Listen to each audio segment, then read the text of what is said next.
നമുക്കെല്ലാവർക്കും അറിയാം, 2004 ഡിസംബർ 7 ഉച്ചകഴിഞ്ഞ് 2:30 ഇതുപോലൊരു ആരാധനാ മധ്യയാണ് സമയഘടികാരം നെഞ്ചിൽ ചാർത്തി പ്രത്യക്ഷയായിക്കൊണ്ട് ദുരന്തം ഉണ്ടാകുവാൻ പോകുന്നു, പ്രാർത്ഥിക്കണമെന്ന വലിയ സന്ദേശം കൈമാറിയത്. വിവിധങ്ങളായ ദുരന്ത മുഖങ്ങളിലൂടെ കടന്നു പോകുന്ന ലോകത്തുള്ള എല്ലാ സഹോദരങ്ങളെയും, ഏറെ പ്രത്യേകിച്ച് നമ്മുടെ തന്നെ സംസ്ഥാനമായ കൊച്ചു കേരളത്തെയും അതിൻ്റെ വിവിധങ്ങളായ ദുരന്ത അവസ്ഥകളെയും നമുക്ക് പ്രത്യേകമായിട്ട് ഈ വരാൻ പോകുന്ന ഉടമ്പടി ധ്യാനത്തിൽ അൾത്താരയിൽ ദിവ്യകാരുണ്യനാഥന് മുമ്പിൽ സമർപ്പിച്ച് പ്രാർത്ഥിക്കാം.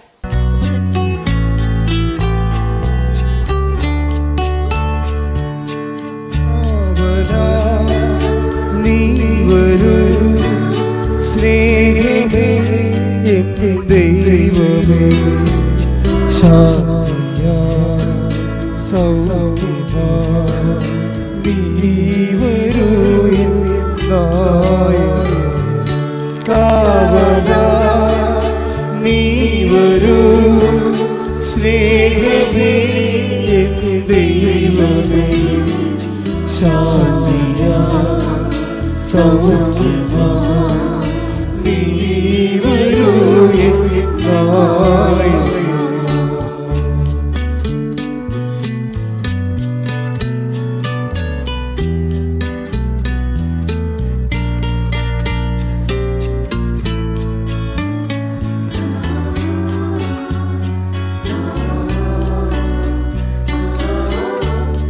തളരുന്ന നേരത്തിൽ പ്രാണനെ ക്രൂശിത നീ മാത്രം ആശ്രയം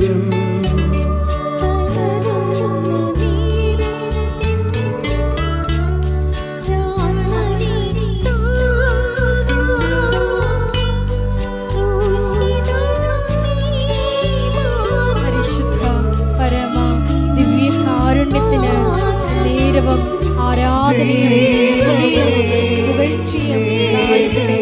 പരിശുദ്ധ പരമ ദിവ്യകാരുണ്യത്തിന് നേരവും ആരാധനയും സ്തുതിയും പുകഴ്ചയും ഉണ്ടായിരിക്കട്ടെ. പരിശുദ്ധ പരമ ദിവ്യകാരുണ്യത്തിന് നേരവും ആരാധനയും സ്തുതിയും പുകഴ്ചയും ഉണ്ടായിരിക്കട്ടെ.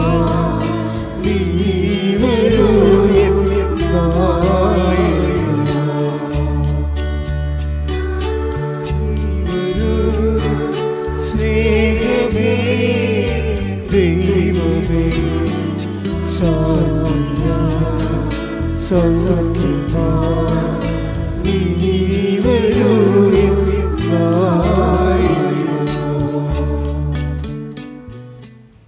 പരിശുദ്ധ പരമദിവ്യകാരുണ്യത്തിന് ആരാധനയും സ്തുതിയും പുകഴ്ചയും ഉണ്ടായിരിക്കട്ടെ. പരിശുദ്ധ പരമദിവ്യകാരുണ്യത്തിന് ആരാധനയും സ്തുതിയും പുകഴ്ചയും ഉണ്ടായിരിക്കട്ടെ. പരിശുദ്ധ പരമദിവ്യകാരുണ്യത്തിന് ആരാധനയും സ്തുതിയും പുകഴ്ചയും ഉണ്ടായിരിക്കട്ടെ. നമുക്ക് വിശ്വാസത്തോടും പ്രത്യാശയോടും കൃപാസനം പ്രത്യക്ഷീകരണ മധ്യസ്ഥ പ്രാർത്ഥന ഏറ്റുചൊല്ലാം. അമ്മേ പരിശുദ്ധ അമ്മേ, അമ്മേ പരിശുദ്ധ അമ്മേ, ദൈവമാതാവേ, കൃപാസനത്തിലൂടെ ഞങ്ങൾക്കും ഞങ്ങളുടെ ദേശത്തിനും അമ്മ മാധ്യസ്ഥം തേടിത്തന്ന എല്ലാ അനുഗ്രഹങ്ങൾക്കും കൃപകൾക്കും ഞങ്ങളിപ്പോൾ ഹൃദയം നിറഞ്ഞ നന്ദി പറയുന്നു. നമുക്ക് സ്തുതിച്ച് പ്രാർത്ഥിക്കാം. ഹല്ലേലൂയ ഹല്ലേലൂയ ആരാധന. ഞങ്ങളുടെ സാന്നിധ്യം പ്രകടമാകുവാൻ ഞങ്ങളെ തന്നെ ഒരുക്കുവാൻ ഞങ്ങളെ സഹായിക്കണമെന്ന് പ്രാർത്ഥിക്കുന്നു. ദിവ്യകാരുണ്യത്തിന്റെ അഭിഷേകം സ്വീകരിക്കുവാൻ ഞങ്ങളെ അങ്ങ് സഹായിക്കണമെന്ന്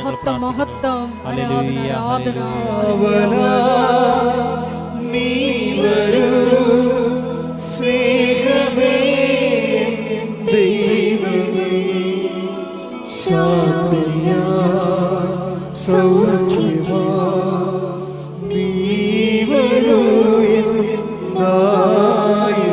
നമുക്ക് ഒരുമിച്ച് ഒരിക്കൽ കൂടി പാടാം. കാവലാ നീ വരൂ സ്നേഹമേ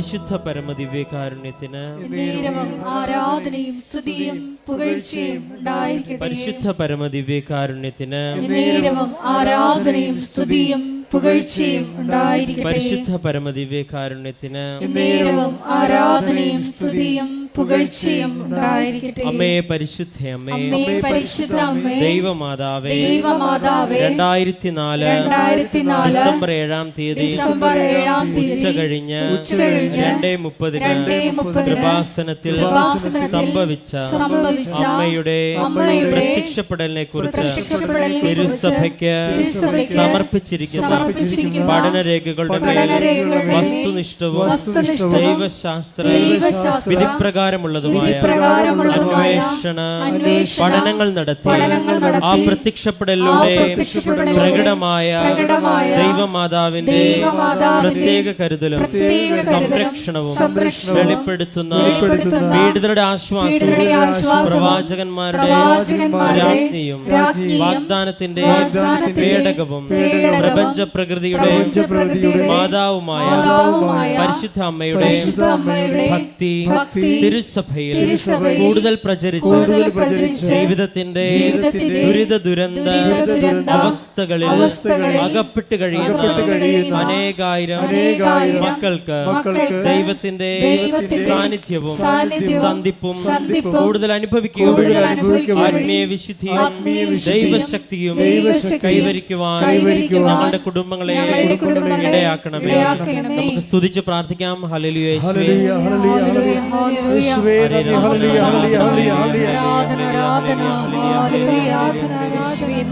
കർത്താവേ, നീ ആലയത്തിലായിരിക്കുന്ന ഓരോ വ്യക്തികളും അവരുടെ നിയോഗങ്ങളിലൂടെ പരിശുദ്ധമ്മയുടെ പ്രത്യക്ഷീകരണത്തിന്റെ സാക്ഷികളായി തീരുവാൻ, നിയോഗങ്ങൾക്കും അപ്പുറം നിത്യനായ ദൈവത്തെ തിരിച്ചറിയുവാൻ, അഭിഷേകത്തോടെ ജീവിക്കുവാൻ, ക്രിസ്തു കൈമാറ്റത്തിൽ ജ്വലിച്ച സാക്ഷികളായി തീരുവാൻ ആശീർവദിക്കണമേ എന്ന് ഞങ്ങൾ പ്രാർത്ഥിക്കുന്നു. ഹല്ലേലൂയ. നീ വരൂ സ്നേഹമേ, ദൈവമേ, ശാന്തിയാ സൗഖ്യമാ, നീ വരൂ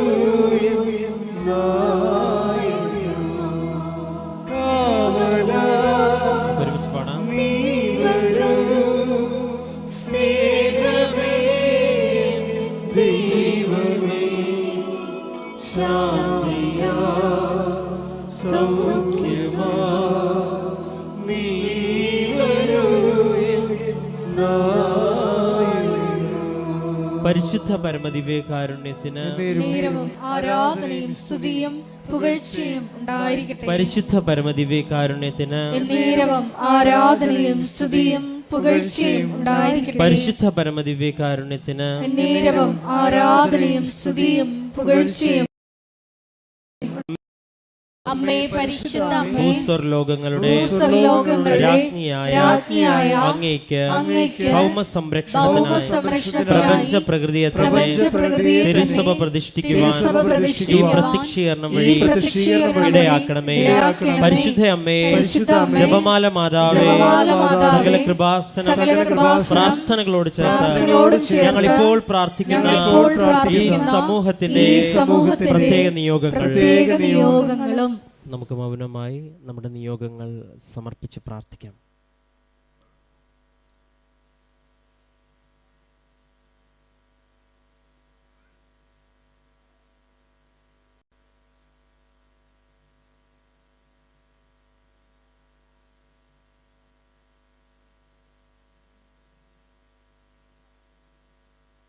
അമ്മയുടെ പ്രത്യക്ഷീകരണത്തിന്റെ ഈ അനുഗ്രഹവേളയിൽ ഞങ്ങൾക്ക് സാധിച്ചു തരുവാൻ കനിയണമേ.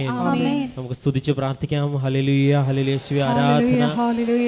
കർത്താവേ, ആരാധനയുടെ നിമിഷങ്ങളൊക്കെയും ഞങ്ങളുടെ ആത്മാവിനെ ജ്വലിപ്പിക്കണമേ എന്നും അങ്ങയുടെ സാന്നിധ്യം തിരിച്ചറിയുവാൻ, അങ്ങയുടെ അനുഭവം ലഭിക്കുവാൻ, ഞങ്ങളുടെ ജീവിതത്തിൽ കൃപയൊഴുകുവാൻ തടസ്സമായതെല്ലാം ഞങ്ങൾ വിട്ടുപേക്ഷിച്ച് കർത്താവേ അങ്ങയുടെ സാന്നിധ്യത്തിൽ ജീവിതം മുന്നോട്ട് നയിക്കുവാൻ അനുവദിക്കുന്ന സമയം അത്രയും ഹല്ലേലൂയ. അങ്ങേക്ക് സാക്ഷികളായി ജീവിക്കുവാൻ, ആരാധന. ഹല്ലേലൂയ. പരിശുദ്ധ അമ്മയുടെ പ്രത്യക്ഷീകരണത്തിന്റെ സാക്ഷികളായി മാറുവാൻ ഹല്ലേലൂയ. ഞങ്ങളെ പ്രത്യേകം തെരഞ്ഞെടുക്കണമേ എന്നും ഈശ്വരാധന. അഭിഷേകം ഹല്ലേലൂയ. ചെയ്യണമേ എന്നും ഞങ്ങൾ ഹല്ലേലൂയ. പ്രാർത്ഥിക്കുന്നു. ഹല്ലേലൂയ. ഹല്ലേലൂയ, ഹല്ലേലൂയ, മഹത്വം, ഹല്ലേലൂയ. മഹത്വം. ആരാധന, ആരാധന. ഹല്ലേലൂയ.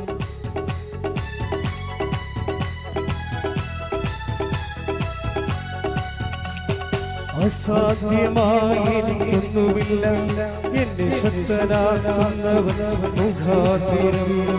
അസാധ്യമായി എനിക്കൊന്നുമില്ല, എന്നെ ശക്തനാക്കുന്നവൻ. ഉച്ചത്തിൽ പാടാം. അസാധ്യമായി എനിക്കൊന്നുമില്ല, എന്നെ ശക്തനാക്കുന്നവൻ മുഖാതിരം. ബുദ്ധിയതീതമത്യത്ഭുതങ്ങളാൽ എന്നെ ദൈവം എന്നെ നടത്തുന്നു. ബുദ്ധിയതീതമത്യത്ഭുതങ്ങളാൽ എന്നെ ദൈവം എന്നെ നടത്തുന്നു. സാധ്യമേ, എല്ലാം സാധ്യമേ, എന്റെ യേശുവിൻ കൂടെയുള്ളവനാ. സാധ്യമേ, എല്ലാം സാധ്യമേ, എന്റെ യേശുവിൻ കൂടെയുള്ളവനാ. കൈകൾ ഉയർത്തി. സാധ്യമേ, എല്ലാം സാധ്യമേ, എന്റെ യേശുവിൻ കൂടെയുള്ളവനാ. അസാധ്യമായി എനിക്കൊന്നുമില്ല, എന്നെ ശക്തനാക്കുന്നവൻ മുഖാതിരം. അസാധ്യമായി എനിക്കൊന്നുമില്ല, എന്നെ ശക്തനാക്കുന്നവൻ മുഖാതിരം. ഹല്ലേലൂയ, ഹല്ലേലൂയ, ഹല്ലേലൂയ, ഹല്ലേലൂയ. യേശുവേ, ഹല്ലേലൂയ, ഹല്ലേലൂയ. ജീവിതങ്ങളായ ജീവിത ദുരന്ത മുഖങ്ങളിലൂടെ കടന്നു പോകുന്ന എല്ലാ സഹോദരങ്ങളെയും ആൾക്കാരെ സമർപ്പിച്ചു പ്രാർത്ഥിക്കുന്നു. അമ്മയുടെ പ്രത്യക്ഷീകരണത്തിന്റെ സാക്ഷികളാക്കിയ മക്കളെ പ്രാർത്ഥിക്കുന്നു. ടെലിവിഷനിലൂടെയും ടെലിവിഷനിലൂടെയും സോഷ്യൽ മീഡിയ പ്ലാറ്റ്ഫോമുകളുടെ എല്ലാം നിയോഗങ്ങൾ സമർപ്പിക്കുന്ന എല്ലാ മക്കളുടെയും വിഷയങ്ങൾ പ്രത്യേക മധ്യസ്ഥതയാൽ ഏറ്റെടുക്കണമേ എന്ന് പ്രാർത്ഥിക്കുന്നു. ഹല്ലേലൂയ, ഹല്ലേലൂയ. യേശുവേ നന്ദി, യേശുവേ ആരാധന. ഹല്ലേലൂയ, മഹത്വം, മഹത്വം. എൻ്റെ പ്രിയപ്പെട്ടവരെ, കഴിഞ്ഞ ദിവസം രാധമ്മ എന്ന് പറയുന്ന ഒരു മാള് ഹരിപ്പാടെന്ന് ഉള്ളവരാണ്. ഹരിപ്പാട് ഈ രാധമ്മ ഒറ്റ ശ്വാസത്തിൽ ഉടമ്പടിയുടെ 15 അനുഭവങ്ങളെ പങ്കിട്ട് 15 അനുഭവങ്ങൾ ഉടമ്പടിയുടെ. അപ്പോൾ എനിക്ക് ഇടക്കാലം കൊണ്ടൊരു ചെറിയൊരു ആശങ്ക ഉണ്ടായിരുന്നു. അത് ഞാൻ അമ്മയോട് പറഞ്ഞിട്ടുണ്ട്, വേറെ ആരോടും പറഞ്ഞില്ല. ഇപ്പോൾ ഉടമ്പടിയിൽ ഇന്നലെ ഒരു മജിസ്ട്രേറ്റ് സാക്ഷ്യം പറഞ്ഞു. അതുപോലെ തന്നെ IAS വിദ്യാർത്ഥികൾ അവർ പാസ്സായതിനു ശേഷം വന്ന് സാക്ഷ്യം പറയും. IIM-കാർ സാക്ഷ്യം പറയും. IIT-കാർ സാക്ഷ്യം പറയും. അപ്പോൾ ഇങ്ങനെയുള്ള വലിയ എഡ്യൂക്കേഷൻ അക്കാഡമിഷ്യൻസൊക്കെ വന്ന് സാക്ഷ്യം പറയുമ്പോൾ എനിക്കൊരു ആശങ്ക ഉണ്ടായിരുന്നു. അതായത് കാലക്രമത്തിൽ ഇത് വലിയ വിദ്യാഭ്യാസമുള്ളവരുടെ വിഷയങ്ങൾ മാത്രം അഡ്രസ്സ് ചെയ്യുന്നൊരു പ്രാർത്ഥനയായിട്ട്, പദ്ധതിയായിട്ട് ഇത് മാറുമോ? കാര്യം അതൊരു ക്രിമിലേറെ വരത്തുള്ളൂ. ഒരു സമൂഹത്തിൽ 5% അക്കാഡമിഷ്യൻസ് വരത്തുള്ളൂ. ബാക്കി ഒരു 70% പ്രാദേശിക ജീവിതക്കാരും, ഇപ്പം ജീവിതം തന്നെ മറിയല്ലേ, വിദേശ ജീവിതക്കാരും പ്രാദേശിക ജീവിതക്കാരും അതിപ്രാദേശിക ജീവനക്കാരുണ്ട്. വാർഡ് ജീവനക്കാർ പഞ്ചായത്ത് വാർഡിൽ നിന്ന് അവർ പുറത്ത് പോകത്തില്ല. ആ വാർഡിൽ ജനിച്ച് വാർഡിൽ ജീവിച്ച് വാർഡിൽ മരിച്ചു പോകും. അതാണ് നമ്മുടെ സാധാരണ മനുഷ്യർ. ഈ വാർഡിൽ ജനിച്ച് ജീവിച്ച് പോകുന്ന ആൾക്കാരുണ്ട്. അപ്പോൾ ഈ ഞാൻ പണ്ട് ഒക്കെ അഡ്രസ്സ് ചെയ്തിരുന്നതെല്ലാം അത്തരം ആൾക്കാരെയായിരുന്നു. കാര്യം അവരുടെ ജീവിതത്തിൽ അവരുടെ ഒരു വേർപ്പിലും വേദനയിലും അവർക്ക് ഒരു കൈത്താങ്ങ്, ഒരു കൈ പിടിച്ച് കൊടുക്കുക, നീ വിളിച്ചപേക്ഷിക്കുന്ന ദൈവം നിൻ്റെ കൂടെ തന്നെ ഉണ്ട് എന്ന് മനസ്സിലാക്കി കൊടുക്കുക. അപ്പോഴങ്ങനെ വന്നപ്പോഴെന്താ സംഭവിച്ചെന്ന് വെച്ച് കഴിഞ്ഞാൽ, ഇൻ്റലക്ച്വൽസും എഡ്യൂക്കേഷണലിസ്റ്റും അക്കാഡമീഷ്യൻസും അഡ്രസ്സ് ചെയ്യാൻ പറ്റാത്ത ഒരു കാലം ഉണ്ടായിരുന്നു. ഉടമ്പടി വന്നപ്പോൾ ഉടമ്പടി ഒരു ടെക്നിക്കൽ പ്രെയർ ആയത് കാരണം വളരെ ശാസ്ത്രീയമായിട്ട് അതിൻ്റെ ആന്തരികമായ അതിൻ്റെ ചേരുവകൾ ഫോർമുലയൊക്കെ മനസ്സിലാക്കി ഷാർപ്പ് ഷൂട്ട് ചെയ്താൽ അപ്പോൾ തന്നെ ഷോട്ട് ഡൗൺ ആകും അത്. അപ്പം അതുകൊണ്ട് ഈസിയാണ്. കാര്യം ഈസിയാണെന്ന് വെച്ച് കഴിഞ്ഞാൽ ഇന്നത് ചെയ്താൽ ഇന്ന ഫലമൊന്നുണ്ട്. അല്ലാതെ ഒരു പ്രാർത്ഥനാ ജീവിതത്തിലുള്ള ഒരു ഹൈപ്പോത്തറ്റിക്കൽ സിറ്റുവേഷൻസ് ഉടമ്പടി വളരെ തന്ത്രപൂർവ്വം എലിമിനേറ്റ് ചെയ്യുന്നുണ്ട്. അപ്പോൾ പ്രാർത്ഥിക്കുന്ന ആൾക്കാരുടെ ഒരു പ്രാർത്ഥിക്കുന്ന ഇത് പ്രെയർഫുൾ അതായത് പബ്ലിക് പ്രാർത്ഥിക്കുന്ന പൊതുജനത്തെ സംബന്ധിച്ചിടത്തോളം അവർക്കുണ്ടാകുന്ന ഒരു കൺഫർട്ടേഷൻ, അവരൊരു അംബിഗ്വിറ്റി ഉണ്ട് അവർക്ക്. എന്ന് വെച്ചാൽ ഒരു എന്താണ്, ദൈവം കേൾക്കുമായിരിക്കും, കേട്ടാൽ കൊള്ളാം എന്നുള്ള രീതിയിൽ അവർക്കൊരു ഉറപ്പില്ല. കാര്യം അവർ ചില സമയത്ത് അവർക്ക് ഞങ്ങൾ വിശ്വസിക്കുന്ന വിഷയത്തിൽ ഈ രീതിയിൽ പ്രാർത്ഥിച്ചാൽ ദൈവം കേൾക്കുമോ, അല്ലെങ്കിൽ ഈ ഒരു സമയത്ത് എങ്ങനെയാണ് പ്രാർത്ഥിക്കേണ്ടത്, ഇങ്ങനെ പ്രാർത്ഥിച്ചാൽ മതിയോ, അതൊരു ആധ്യാത്മിക ആശങ്കകളാണ്. ഇപ്പം ഞാൻ ഈ വർഷങ്ങൾ 10-21 ലക്ഷത്തോളം ആൾക്കാർ നേരിട്ട് അവരുടെ സങ്കടങ്ങളൊക്കെ കഴിഞ്ഞ 10-35 വർഷമായിട്ട് കേട്ടപ്പോൾ പൊതുജനത്തിൻ്റെ ആധ്യാത്മിക ആശങ്കകളെക്കുറിച്ച് എനിക്ക് ഏകദേശം ധാരണയുണ്ട്. അപ്പോൾ ആൾക്കാരുടെ ബേസിക് ആശങ്ക എന്ന് പറയുന്നത് ഈ വിഷയത്തിൽ എങ്ങനെയാണ് പ്രാർത്ഥിക്കേണ്ടത്, ഇങ്ങനെ പ്രാർത്ഥിച്ചാൽ ദൈവം കേൾക്കുമോ. അപ്പം ഞാൻ പഠിക്കേണ്ട കാലത്ത് ഒരു കുഞ്ഞമ്മ ചേച്ചി എന്ന് പറഞ്ഞ ചേച്ചിയുണ്ട്. അവർക്ക് 4 മക്കളുണ്ട്. അവരിങ്ങനെ ഈ പണ്ടത്തെ രീതി അനുസരിച്ച് തലയിൽ കൂടി ഒരു വളയം പോലെ ഇട്ടിട്ട് ഈ നൂരിങ്ങനെ നൂറ്റ് വലയ്ക്ക് കെട്ടാൻ കൊടുത്ത് ജീവിക്കുന്ന സാധാരണ ഒരു അമ്മച്ചിയാണ്. അപ്പോൾ അമ്മച്ചിയുടെ കാര്യങ്ങളൊക്കെ ഞാനന്ന് 9ാം ക്ലാസ്സിൽ പഠിക്കുകയാണ്. അമ്മച്ചിയുടെ വിഷയങ്ങളൊക്കെ ഓരോ കാര്യങ്ങളൊക്കെ അവിടെ കയറി പിരിക്കുന്ന സ്ഥലത്തൊക്കെ ഇരുന്ന് പറയും.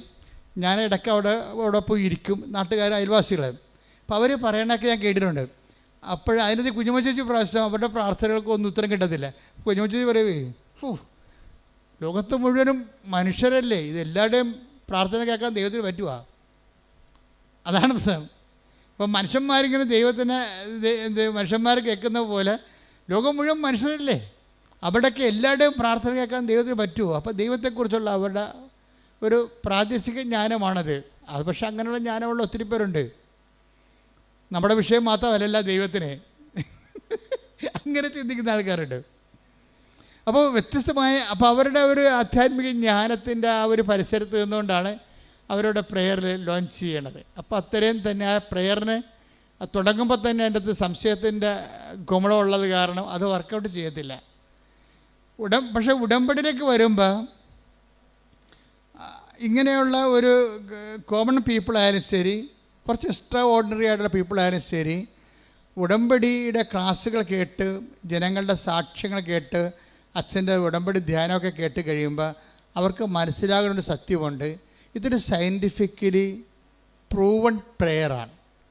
ഒരു ആധ്യാത്മിക ശാസ്ത്രം, ബൈബിൾ ശാസ്ത്രം ഉണ്ടല്ല, ബൈബിൾ ശാസ്ത്രം അനുസരിച്ച് പ്രൂവ് ചെയ്തിട്ടുള്ള ഒരു പദ്ധതിയാണ് കവനൻ്റ് എന്ന് പറയുന്നത്. ഈ കവനൻ്റെ കൂടെ വന്നിരിക്കുന്ന കവനൻ്റ് ഇപ്പോഴുള്ളതല്ല, പണ്ടിനാല് ദൈവം അതാത് കാലങ്ങളിൽ അപ്ഡേഷൻസ് ഉള്ള ഒരു പ്രാർത്ഥനയാണ് കവനൻ്റ് എന്ന് പറയുന്നത്. അപ്പോൾ കവനൻ്റെ ഒരു ഹിസ്റ്ററി ഓഫ് കവനൻ്റ് അല്ലെങ്കിൽ ഇവോൾവിങ് ഒരു പരിണാമം, കവനൻ്റ് ഉടമ്പടി ദൈവശാസ്ത്രത്തിൻ്റെ പരിണാമങ്ങളിലേക്ക് പോയി കഴിഞ്ഞാൽ നമുക്ക് മനസ്സിലാകും ഇതിന് ഘട്ടം ഘട്ടമായി കാലത്തിനൊപ്പം അപ്ഗ്രഡേഷൻ സംഭവിച്ചിട്ടുള്ളതാണ് ഉടമ്പടിയിൽ. നമ്മുടെ ഈ കാലത്ത് വന്നപ്പോൾ ഇവിടെ ദൈവത്തിൻ്റെ ഒരു പ്രധാനപ്പെട്ട വിഷയം, ഇത് ദൈവത്തിൻ്റെ ഒരു വിഷയമായി മാറി. ഇപ്പോൾ യേശു ക്രിസ്തുവിൻ്റെ എല്ലാ പ്രവർത്തനങ്ങളും ക്രിസ്തുവിൻ്റെ വിഷയമല്ലായിരുന്നു.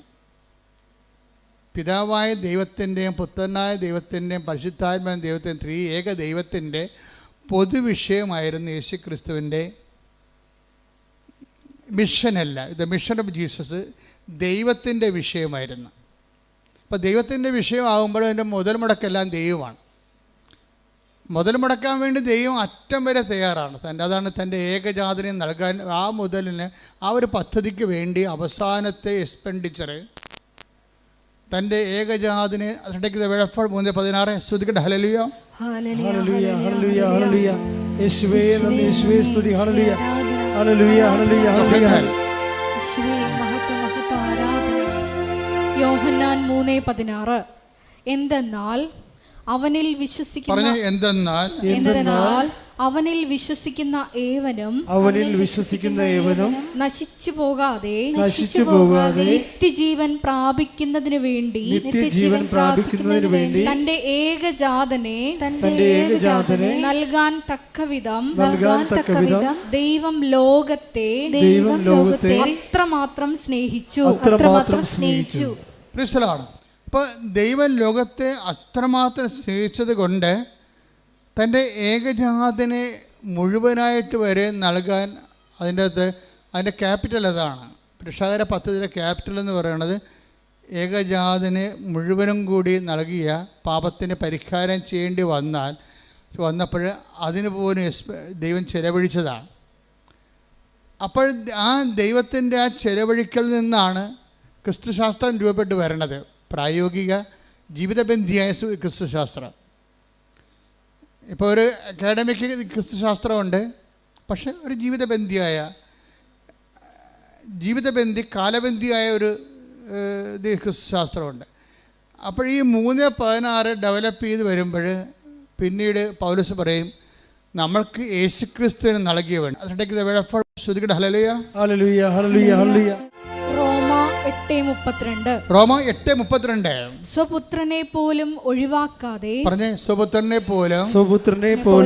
ഒഴിവാക്കാതെ ഒഴിവാക്കാതെ നമുക്കെല്ലാവർക്കും വേണ്ടി അവനെ ഏൽപ്പിച്ചു തന്നവൻ അവനോട് കൂടെ സമസ്തവും നമുക്ക് ദാനമായി നൽകാതിരിക്കുമോ? അവിടെ അതിൻ്റെ ഒത്തിരി വാക്കുകൾ ദൈവത്തിൻ്റെ തനത് മൈൻഡ് വെളിപ്പെടുത്തുന്നുണ്ട്. അതായത് ഈ റോമ 8:32 യോഹന്നാൻ 3:16 തമ്മിൽ ലിങ്ക് ആയിരിക്കണം. എന്താണ് 3:16 എന്താ പറയണത്? തൻ്റെ ഏകജാതനെ നൽകാൻ തക്കവിധം ദൈവം അത്രമാത്രം നമ്മളെ ലോകത്തെ സ്നേഹിച്ചു. അപ്പൊ ഈ എന്തുകൊണ്ടാണ് ദാനമായിരിക്കണം മനസ്സിലാക്കണം. ഉടമ്പടി വർക്ക് ചെയ്യണത് നോട്ട് ബൈ മെറിറ്റിലാണ്, പിന്നെന്താണ്? But by grace. അപ്പം മനുഷ്യൻ്റെ ജീവിതത്തിൻ്റെ എല്ലാ വിഷയങ്ങളിലും ഇപ്പം നിങ്ങൾക്കൊരു സ്റ്റാൻഡേർഡ് ഉണ്ടാകുമല്ലോ അല്ലേ? നിങ്ങളുടെ ഒരു വാല്യൂ അല്ലെങ്കിൽ നിങ്ങളുടെ ഒരു കഴിവ്. പക്ഷേ നമ്മുടെ കഴിവും നമ്മുടെ ജീവിതവും തമ്മിൽ ഒരു കാലത്തും പൊരുത്തപ്പെടത്തില്ല. എന്താ കാര്യം? നമ്മളുടെ ജീവിതത്തിൻ്റെ വെല്ലുവിളി നമ്മുടെ കഴിവിനേക്കാൾ എപ്പോഴും മുകളിലായിരിക്കും. അതെപ്പോഴും അങ്ങനെയുണ്ട്. ലൈഫ് സെറ്റിൽ ചെയ്തിരിക്കുന്നതും ലൈഫ് ഇവോൾവ് ചെയ്തിരിക്കുന്നതും ജീവിതം ആയിത്തീർന്നിരിക്കുന്നതായിട്ടുള്ള അവസ്ഥ എന്ന് വെച്ച് കഴിഞ്ഞാൽ എപ്പോഴും നമ്മുടെ കഴിവിനേക്കാളും ഉപരിയായിരിക്കും നമ്മൾക്ക് കൈകാര്യം ചെയ്യേണ്ട വിഷയം. കഴിഞ്ഞ ദിവസത്തിൽ ഒരു മജിസ്ട്രേറ്റിൻ്റെ സാക്ഷ്യം എന്താ അറിയാമോ? മജിസ്ട്രേറ്റ് വക്കീലാണ്, പ്രാക്ടീസിങ് വക്കീലാണ്. ഈ ബാരിസ്റ്ററെ ശരിക്കും അവർക്ക് ഇപ്പോൾ ഒരു മജിസ്ട്രേറ്റിൻ്റെ എക്സാം വന്നു. അപ്പോൾ ഹൈക്കോടതിയുടെ എക്സാം ശരിക്കും വളരെ പാടുള്ളതാണ്. അവർ പറഞ്ഞ സങ്കീർണമാണ്. പല സെക്ഷൻസ് ഉണ്ട്. ആ പരീക്ഷകളെല്ലാം എഴുതിയിട്ടാണ് പിന്നീട് അവർ മജിസ്ട്രേറ്റായിട്ട് അവർ ജയിച്ചാൽ മാത്രമേ മജിസ്ട്രേറ്റിലേക്ക് പിന്നെ അവർക്ക് പരിശീലനത്തിന് പോകാൻ പറ്റത്തുള്ളൂ. പക്ഷേ എന്താ പ്രശ്നം? ഇവർക്കൊരു കോൺഫിഡൻസ് ഉണ്ട്. എപ്പോഴും നമ്മൾ ശ്രദ്ധിക്കേണ്ടത് ഈ കോൺഫിഡൻസ് ആണ് ഫസ്റ്റായിട്ട്. നമ്മൾ ദൈവത്തിൻ്റെ സന്നിധാനത്തിൽ വരുമ്പോൾ ആദ്യത്തെ ബോംബിംഗ് ഏരിയ എന്ന് പറയണത്, അല്ലെങ്കിൽ മിലിറ്ററി ടാർഗറ്റ് പൊസിഷൻ. ഇപ്പം മിലിറ്ററി പൊസിഷൻ എന്ന് പറയത്തില്ലേ? ബോംബ് ചെയ്യുന്ന വിമാനങ്ങൾക്കൊരു പൊസിഷൻ ഉണ്ടാകും. ഇപ്പം നമ്മൾ ദൈവദർശനം വരുമ്പോൾ ഈ പൊസിഷൻ ടാർഗറ്റഡായിട്ട് വരുന്നത് എപ്പോഴും കോൺഫിഡൻസാണ്. നിങ്ങളുടെ കോൺഫിഡൻസ് തരുന്ന കുറേ കാര്യങ്ങളുണ്ട്. നിങ്ങളുടെ ഈ കോൺഫിഡൻസ് എന്ന് പറയണതാണ് നിങ്ങൾ. പക്ഷെ ആ നിങ്ങൾക്ക് ഇപ്പോൾ നിങ്ങളുടെ അതിജീവനത്തിന് നിങ്ങളുടെ മുമ്പിൽ വന്നിരിക്കുന്ന വെല്ലുവിളിയെ തരണം ചെയ്യാനുള്ള കഴിവുണ്ടാകത്തില്ല. മനസ്സിലായില്ലേ? അപ്പോൾ ഇത് നിങ്ങളുടെ കോൺഫിഡൻസ് പൊളിച്ച് പണിയേണ്ടി വരും. ഇപ്പം തന്നെ ഈ റോഡ് ചെയ്യണവർ ഇപ്പം നല്ല റോഡിൽ വണ്ടി പോകുന്നുണ്ട്, പക്ഷേ റോഡ് അവർ പൊളിക്കുകയാണ്. മൊത്തം പൊളിച്ചിട്ട് അതെല്ലാം വീണ്ടും അതെല്ലാം പൊടിച്ച് റീകോൺക്രീറ്റ് ചെയ്യുകയാണ്. എന്താ കാര്യം? അവർക്ക് ഗ്യാരണ്ടി ഉണ്ട്, അടുത്ത ഒരു 50 കൊല്ലത്തേക്ക് തലമുറകളെ കോടിക്കണക്കിന് വാഹനം ഓടേണ്ടതാണ്. അതനുസരിച്ച് ഈ റോഡ് അതിന് പറ്റത്തില്ല, അതുകൊണ്ട് അവർ പൊളിക്കുകയാണ്. ദൈവം ചെയ്യേണ്ടത് ഏതാണ്ട് ഇതേ പരിപാടിയാണ്. നിങ്ങളുടെ കോൺഫിഡൻസ് ആദ്യം പൊളിക്കും. കോൺഫിഡൻസിൻ്റെ ഓരോ ഏജൻറ്റ് നോക്കിയാൽ മതി, പണി വരാൻ പോണത് എവിടെയാണെന്നൊക്കെ അറിയാൻ പറ്റും. ഒന്നെങ്കിൽ നമ്മുടെ ആരോഗ്യമായിരിക്കും. പരമാവധി പണി ആദ്യം കിട്ടാൻ സാധ്യതയുള്ളത് ബോഡിയിലാണ്. ബോഡി എപ്പോഴും നിങ്ങൾ ശ്രദ്ധിച്ച് പ്രാർത്ഥനാപരമാക്കുകയാണ്. പിന്നെ കിട്ടാൻ പോകുന്നത്, പിന്നെ ബോംബ് വീഴാൻ സാധ്യതയുള്ളത് കോമ്പറ്റീഷനിലാണ് വരണത്. നിങ്ങൾ ചിലപ്പോൾ സ്കൂളിൽ റാങ്കാകാം. സ്കൂളിൽ റാങ്കായി കഴിയുമ്പോൾ ടീച്ചർമാർ പറയും നിങ്ങൾ സ്കൂളിൻ്റെ അഭിമാനമാണോ ആന കൂന എന്നൊക്കെ പറയുമ്പോൾ നിങ്ങൾക്ക് മാലയൊക്കെ ചെയ്തിട്ട് ബൊക്കൊക്കെ തന്ന് വിടും. കോളേജ് ചെല്ലുമ്പോൾ നിങ്ങൾ എല്ലാ വിഷയത്തിലും പൊട്ടിപ്പോകും. എന്താ കാര്യം? സ്കൂളിൽ നിങ്ങൾ കിങ് ആയതുകൊണ്ടാണ് അങ്ങനെ സംഭവിക്കുന്നത്. കോൺഫിഡൻസ് ഉണ്ട് നിങ്ങൾ. ഈ കോൺഫിഡൻസ് വെച്ചുകൊണ്ട് കോളേജിൽ നിങ്ങൾ പഠിക്കാതിരിക്കും, അല്ലെങ്കിൽ ക്ലാസ് കട്ട് ചെയ്യും. അപ്പോൾ അവർ പറയണത് എന്താ വെച്ചാൽ, ഞാൻ പഠിച്ചില്ലേലും ജയിക്കും, പഠിക്കണ പിള്ളേർക്ക് വീട്ടിൽ ഇരുന്നാലും മതി, കോളേജിൽ പോകേണ്ട കാര്യമില്ല, ഇപ്പോൾ ക്ലാസ് കട്ട് ചെയ്ത് നടക്കും. അപ്പം അങ്ങനെ വരുമ്പോൾ ഈ നമ്മുടെ കോൺഫിഡൻസാണ് ആധ്യാത്മികമായ ഉഴപ്പുണ്ടാക്കുന്നത്. അതെപ്പോഴും നമ്മൾ ശ്രദ്ധിക്കണം. നിങ്ങൾക്കിന്ന് ആധ്യാത്മികമായിട്ട് എന്തെങ്കിലും ഒരു ഫ്ലക്ച്വേഷൻ ഉണ്ടെങ്കിൽ ആദ്യം ട്രീറ്റ്മെൻറ്റ് നടത്തേണ്ടത് നിങ്ങളുടെ കോൺഫിഡൻസിലാണ്. കാര്യം നിങ്ങളുടെ വിദ്യാഭ്യാസം ചിലർക്ക് തറവാടിത്തമാണ്. അതായത് ഇപ്പോൾ ഒരു ജോലി വന്നിട്ടുണ്ട്, അത് ഇതിലാണ് വന്നിരിക്കുന്നത്, ട്രാൻസ്പോർട്ട് ബസ് കണ്ടക്ടറാകാനുള്ള ജോലിയാണ്. അപ്പോൾ ഇവരെ പെറ്റ് വീണ കാര്യത്തിൽ തന്നെ IAS എടുപ്പിച്ചിട്ടാണ് മാതാപിതാക്കന്മാർ വളർത്തുന്നത്. എൻ്റെ മകൾ വളർന്ന് കളക്ടറാകുമെന്നും പറഞ്ഞല്ലേ പേരിടുമ്പോൾ തന്നെ അവൾ കളക്ടറാകും. ഈ കുഞ്ഞ് ഞാൻ കളക്ടറാകും എന്ന് പറഞ്ഞുകൊണ്ട് ഇരുന്ന അവസാനം ഒരു വണ്ടിക്കും കയറി പോകത്തില്ല. വന്ന വണ്ടി പോകും, ഞാൻ കളക്ടറിൻ്റെ വണ്ടി വരാതിരിക്കില്ല, കളക്ടറിൻ്റെ വണ്ടി വരാൻ. അവസാനം തെണ്ടിപ്പെറുക്കി പട്ടിണിയായി കയറി നാറി കഴിയുമ്പോഴാണ് വല്ല വണ്ടിയും കയറി പോയാൽ മതി, അപ്പോൾ കാലം കഴിഞ്ഞു പോകും. ഇങ്ങനെ എന്തോ അടിച്ചേൽപ്പിച്ച ആത്മവിശ്വാസങ്ങളുണ്ട് ആൾക്കാർക്ക്. ആരോ അടിച്ചേൽപ്പിച്ച വിശ്വാസം. നീ കളക്ടർ വരെ കുന്തമില്ല, നിൻ്റെ കഴിവനുസരിച്ച് നീ അധ്വാനിക്കുക, ബാക്കി ദൈവം ക്രമീകരിക്കും. മനസ്സിലായ? എനിക്ക് ആഗ്രഹത്തിൻ്റെ അടിമയാകരുത്, ആഗ്രഹത്തിൻ്റെ യജമാനനാകണം. മനസ്സിലായില്ലേ? ആഗ്രഹത്തിൻ്റെ അടിമയായിട്ട് നീ ഒരു ലക്ഷ്യം വെച്ചിട്ട് അതിൽ നിന്ന് തന്നെ പിടിച്ചിട്ട് നിൽക്കുകയാണ്. ഞാൻ ഈ 12 പ്രാവശ്യമൊക്കെ OIT എഴുതുമ്പോൾ പറഞ്ഞു എൻ്റെ മകളെ 12 പ്രാവശ്യമായി. ആരോ പറഞ്ഞ് നിൻ്റെ തലയെ കയറ്റിയതാണ്, നീയും കെട്ടിയനും കൂടി കാനഡയിൽ താമസിക്കുമെന്ന്. അപ്പോൾ അതിൻ്റെ സ്വപ്നം കൊണ്ട് നടക്കുകയാണ്. ശരിക്കും ഞാനിതിനൊന്നും എതിർക്കണില്ല. പക്ഷേ യാഥാർത്ഥ്യ ബോധം എന്ന് പറയണത് ഇറ്റ് ഈസ് നോട്ട് കോമൺ. അതൊരു കോമൺ സെൻസാണ് വേണ്ടത്. കോമൺ സെൻസ് ഒന്നും ഇപ്പോൾ കോമൺ അല്ലല്ലെന്നല്ലേ പറയണത്. യാഥാർത്ഥ്യ ബോധം, ഏറ്റവും കൂടുതൽ യാഥാർത്ഥ്യ ബോധം കുറവുള്ളത് പെൺപിള്ളേർക്കാണ്.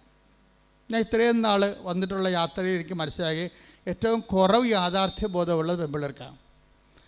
അവർ ഒന്ന് പറഞ്ഞാലും മനസ്സിലാകത്തില്ല, അവർക്ക് ഒന്ന് പറഞ്ഞാൽ മനസ്സിലാകത്തില്ല. എന്ന് വെച്ചാൽ നിങ്ങൾ ഡിഗ്രഡേറ്റ് ചെയ്യണമെന്നല്ല ഞാൻ പറയണത്. നിങ്ങളെ ഒരു സാമാന്യ ബുദ്ധി ഈ വിഷയത്തിൽ കാണിക്കണം. കലിബർ, കടന്നു വന്നിട്ടുള്ള മാർഗങ്ങൾ, അല്ലാതെ ഓരോരുത്തരും പോയി അവരെപ്പോലെ ആകാൻ വേണ്ടി തവള ആനയെപ്പോലെ വീർപ്പിക്കാൻ നിൽക്കരുത്. കാര്യം തവള വീർത്താലും ആന വീർത്താലും കുറച്ച് കഴിയുമ്പോൾ ഇതെല്ലാം ചത്തി പിരിഞ്ഞ് മണ്ണോടായി തീരും. നമ്മളെപ്പോഴും ശ്രദ്ധിക്കേണ്ടത് ഉറപ്പ് വരുത്തേണ്ട ഒരു സാധനം മാത്രമേ ഉള്ളൂ. എന്താണ്? ദൈവം. നിന്നോട് കൂടെയുള്ള ദൈവത്തിൻ്റെ സാന്നിധ്യമാണ് നീ ഉറപ്പ് വരുത്തേണ്ടത്. ഇപ്പം നീ എന്താ ചെയ്യണമെന്നറിയാവോ? നീ ആദ്യം ഉറപ്പ് വരുത്തണത് നിൻ്റെ ലക്ഷ്യങ്ങൾ ഉറപ്പ് വരുത്തിയിട്ട് ദൈവത്തെ അതിനു വേണ്ടി ഉപയോഗിക്കുകയാണ് ചെയ്യണത്. മനസ്സിലായോ? നീ ആദ്യം ഉറപ്പ് വരുത്തേണ്ടത് എന്തിനാണ്? നീ ആദ്യം ഉറപ്പ് വരുത്തേണ്ടത് നിൻ്റെ ലക്ഷ്യങ്ങളല്ല. ആർക്കും ആഗ്രഹങ്ങളൊക്കെ ഉണ്ടാകത്തില്ലേ? അപ്പോൾ അതിൻ്റെ അടിമയായിട്ട് ജീവിച്ച വല്ല കാര്യമുണ്ടോ? അതിൻ്റെ യജമാനനായിരിക്കണം. ആ യജമാനനാകുമ്പോൾ എങ്ങനെയാകണത്? ദൈവം ആഗ്രഹിക്കുന്ന വഴികളിലേക്ക് ഞാൻ പോകും. കർത്താവിൻ്റെ മുമ്പിൽ തുറന്നു വെക്കണം. കർത്താവേ, എനിക്കൊന്ന് ഭക്ഷണം കഴിക്കണം, നീ എനിക്ക് തന്നൊരു മാന്യതയിൽ ഇവിടെ ജീവിക്കണം. മാന്യമായ ജീവിതം അത് നമുക്ക് ദൈവത്തോട് ന്യായമായിട്ട് ചോദിക്കാവുന്ന കാര്യമാണ്. എന്താണ് മാന്യമായ ജീവിതം? മാന്യതയെന്ന് പറഞ്ഞ സമയത്ത് ബൈബിൾ ഒത്തിരി പ്രാവശ്യം ഉപയോഗിക്കുന്ന വാക്കാണ്. അവയവങ്ങൾക്ക് പോലും മാന്യതയെന്നൊക്കെ പറഞ്ഞ് ബൈബിൾ ഉപയോഗിക്കുന്നുണ്ട്. അപ്പോൾ ദൈവത്തോട് നമുക്ക് ചോദിക്കാം, മാന്യമായ ജീവിതം, എനിക്കൊരു മാന്യമായ ജീവിതം തരണം. അല്ലാതെ നീ എന്ത് ചെയ്യണമെന്ന് ദൈവത്തിൻ്റെ ഒരു സംഭവം ഇട്ടിട്ട് വരച്ച് അമ്മ ടിക്ക് കർത്താവ്, അമ്മ ടിക്ക് കർത്താവ്, അമ്മ ടിക്ക് കർത്താവ് എന്ന് പറഞ്ഞുകൊണ്ടിരിക്കുക. അതല്ല ഉടമ്പടി എന്ന് പറയണത്. ഉടമ്പടി നിനക്ക് ന്യായമായി ചോദിക്കാവുന്ന എന്താണ്? മാന്യമായ ജീവിതം. അത് ചോദിക്കാം. അത് കറക്റ്റായിട്ട് കിട്ടിയിരിക്കും. എന്താ കാര്യം എന്നറിയാമോ? അതിന് പ്രൊവിഷനുണ്ട്. എന്താ കാര്യം? ദൈവത്തിൻ്റെ സൃഷ്ടികളിൽ ഏറ്റവും നല്ലവണ്ണം മാന്യതയുള്ളത് മനുഷ്യനെയാണ്.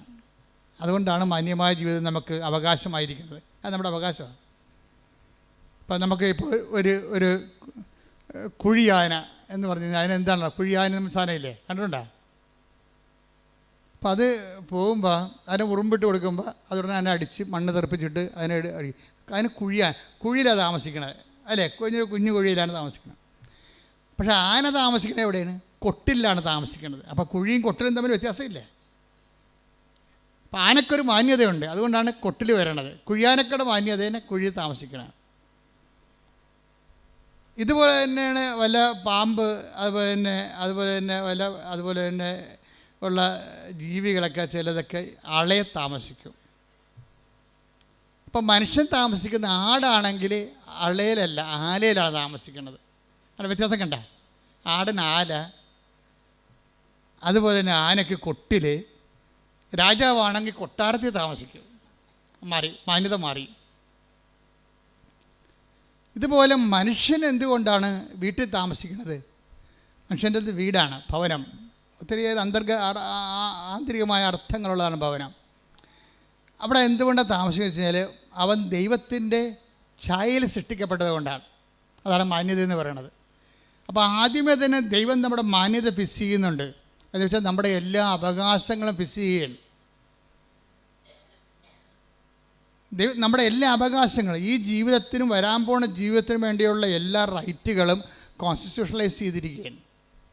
അവൻ്റെ ഛായയിൽ സൃഷ്ടിച്ചെന്ന് പറയുമ്പോഴേ ദൈവം മനുഷ്യനെ അവൻ്റെ ഛായയിൽ സൃഷ്ടിച്ചു എന്ന് വെച്ച് കഴിഞ്ഞാൽ ഇതിൻ്റെ മാന്യത മെയിൻറ്റെയിൻ ചെയ്യാനുള്ള എല്ലാ ഇൻഫ്രാസ്ട്രക്ചറും അവൻ ആർജിക്കാൻ ദൈവം അവനെ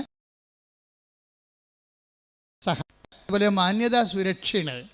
ആദ്യമേ തന്നെ ഒരു ജനറ്റിക്കൽ കോൺസ്റ്റിറ്റ്യൂഷനിൽ വന്നിരിക്കുന്നത് മനുഷ്യൻ്റെ മാന്യതയുടെ സുരക്ഷയാണ്. നമുക്ക് പട്ടിണി കിടന്നാൽ സർക്കാരിനെതിരെ കേസ് കൊടുക്കാം നമുക്ക്. അതാണ് ഭക്ഷ്യസുരക്ഷാ നിയമം. ഇപ്പം നമ്മൾ ഭക്ഷ്യസുരക്ഷ അല്ലെങ്കിൽ നമ്മളൊരു മറ്റു തരത്തിലുള്ള കുറേ പോളിസീസാണ് നമ്മൾ എടുത്തിരിക്കുന്നത്. ദൈവം ഇതെല്ലാം കൂടി കണക്കാക്കിയിട്ട് ഒറ്റ പോളിസിയിലാക്കി. എന്താണ്? മനുഷ്യൻ അവനെ തൻ്റെ സൃഷ്ടിച്ചു. അപ്പോൾ മാന്യമായി ഈ ഭൂമിയിൽ മനുഷ്യനെ പോലെ ജീവിക്കാനുള്ള മനുഷ്യൻ എന്ന് പറഞ്ഞാൽ ആരാണെന്ന് പറഞ്ഞിട്ടുണ്ട്. ആരാണ്? ദൈവത്തിൻ്റെ പൈതൽ. അപ്പോൾ ദൈവ പൈതലാണ് ഞാനെന്നുള്ളതാണ് ഏറ്റവും വലിയ ബോധമുള്ളത്. നമ്മുടെ ഏറ്റവും വലിയ നമ്മുടെ ഒരു വിശ്വാസം നമുക്ക് തരുന്ന ഒരു ബോധമുണ്ട്. ആത്മീയ ബോധം എന്നുകൊണ്ട് ദൈവ പൈതലാണെന്നാണ്. അപ്പോൾ ദൈവ പൈതലാകുമ്പോൾ ദൈവ പൈതലല്ലാതെ പോകുന്ന ഇപ്പോൾ രാധമ്മയുടെ സാക്ഷ്യം എന്താണ്? രാധമ്മയുടെ സാക്ഷ്യം, രാധമ്മയുടെ ഒന്നാമത്തെ അനുഭവം എന്താണ്?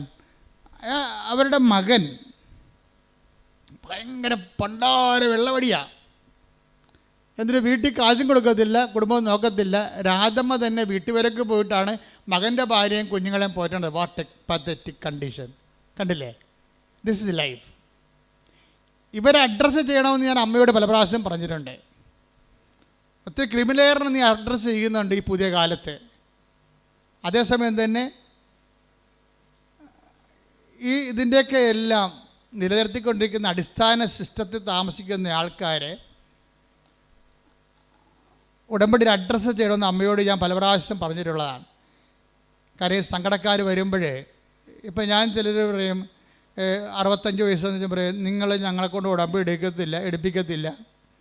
ചില 65 വയസ്സുകാർ എൻ്റെ അടുത്ത് വന്ന് സങ്കടം പറയും, അച്ഛന്മാരത്തും പറയും, എന്താ ഞങ്ങളെ കൊണ്ട് ഉടമ്പടി എടുപ്പിക്കാത്തത്, ഞങ്ങൾക്ക് ജീവിക്കേണ്ടതെന്നൊക്കെ ചോദിക്കും.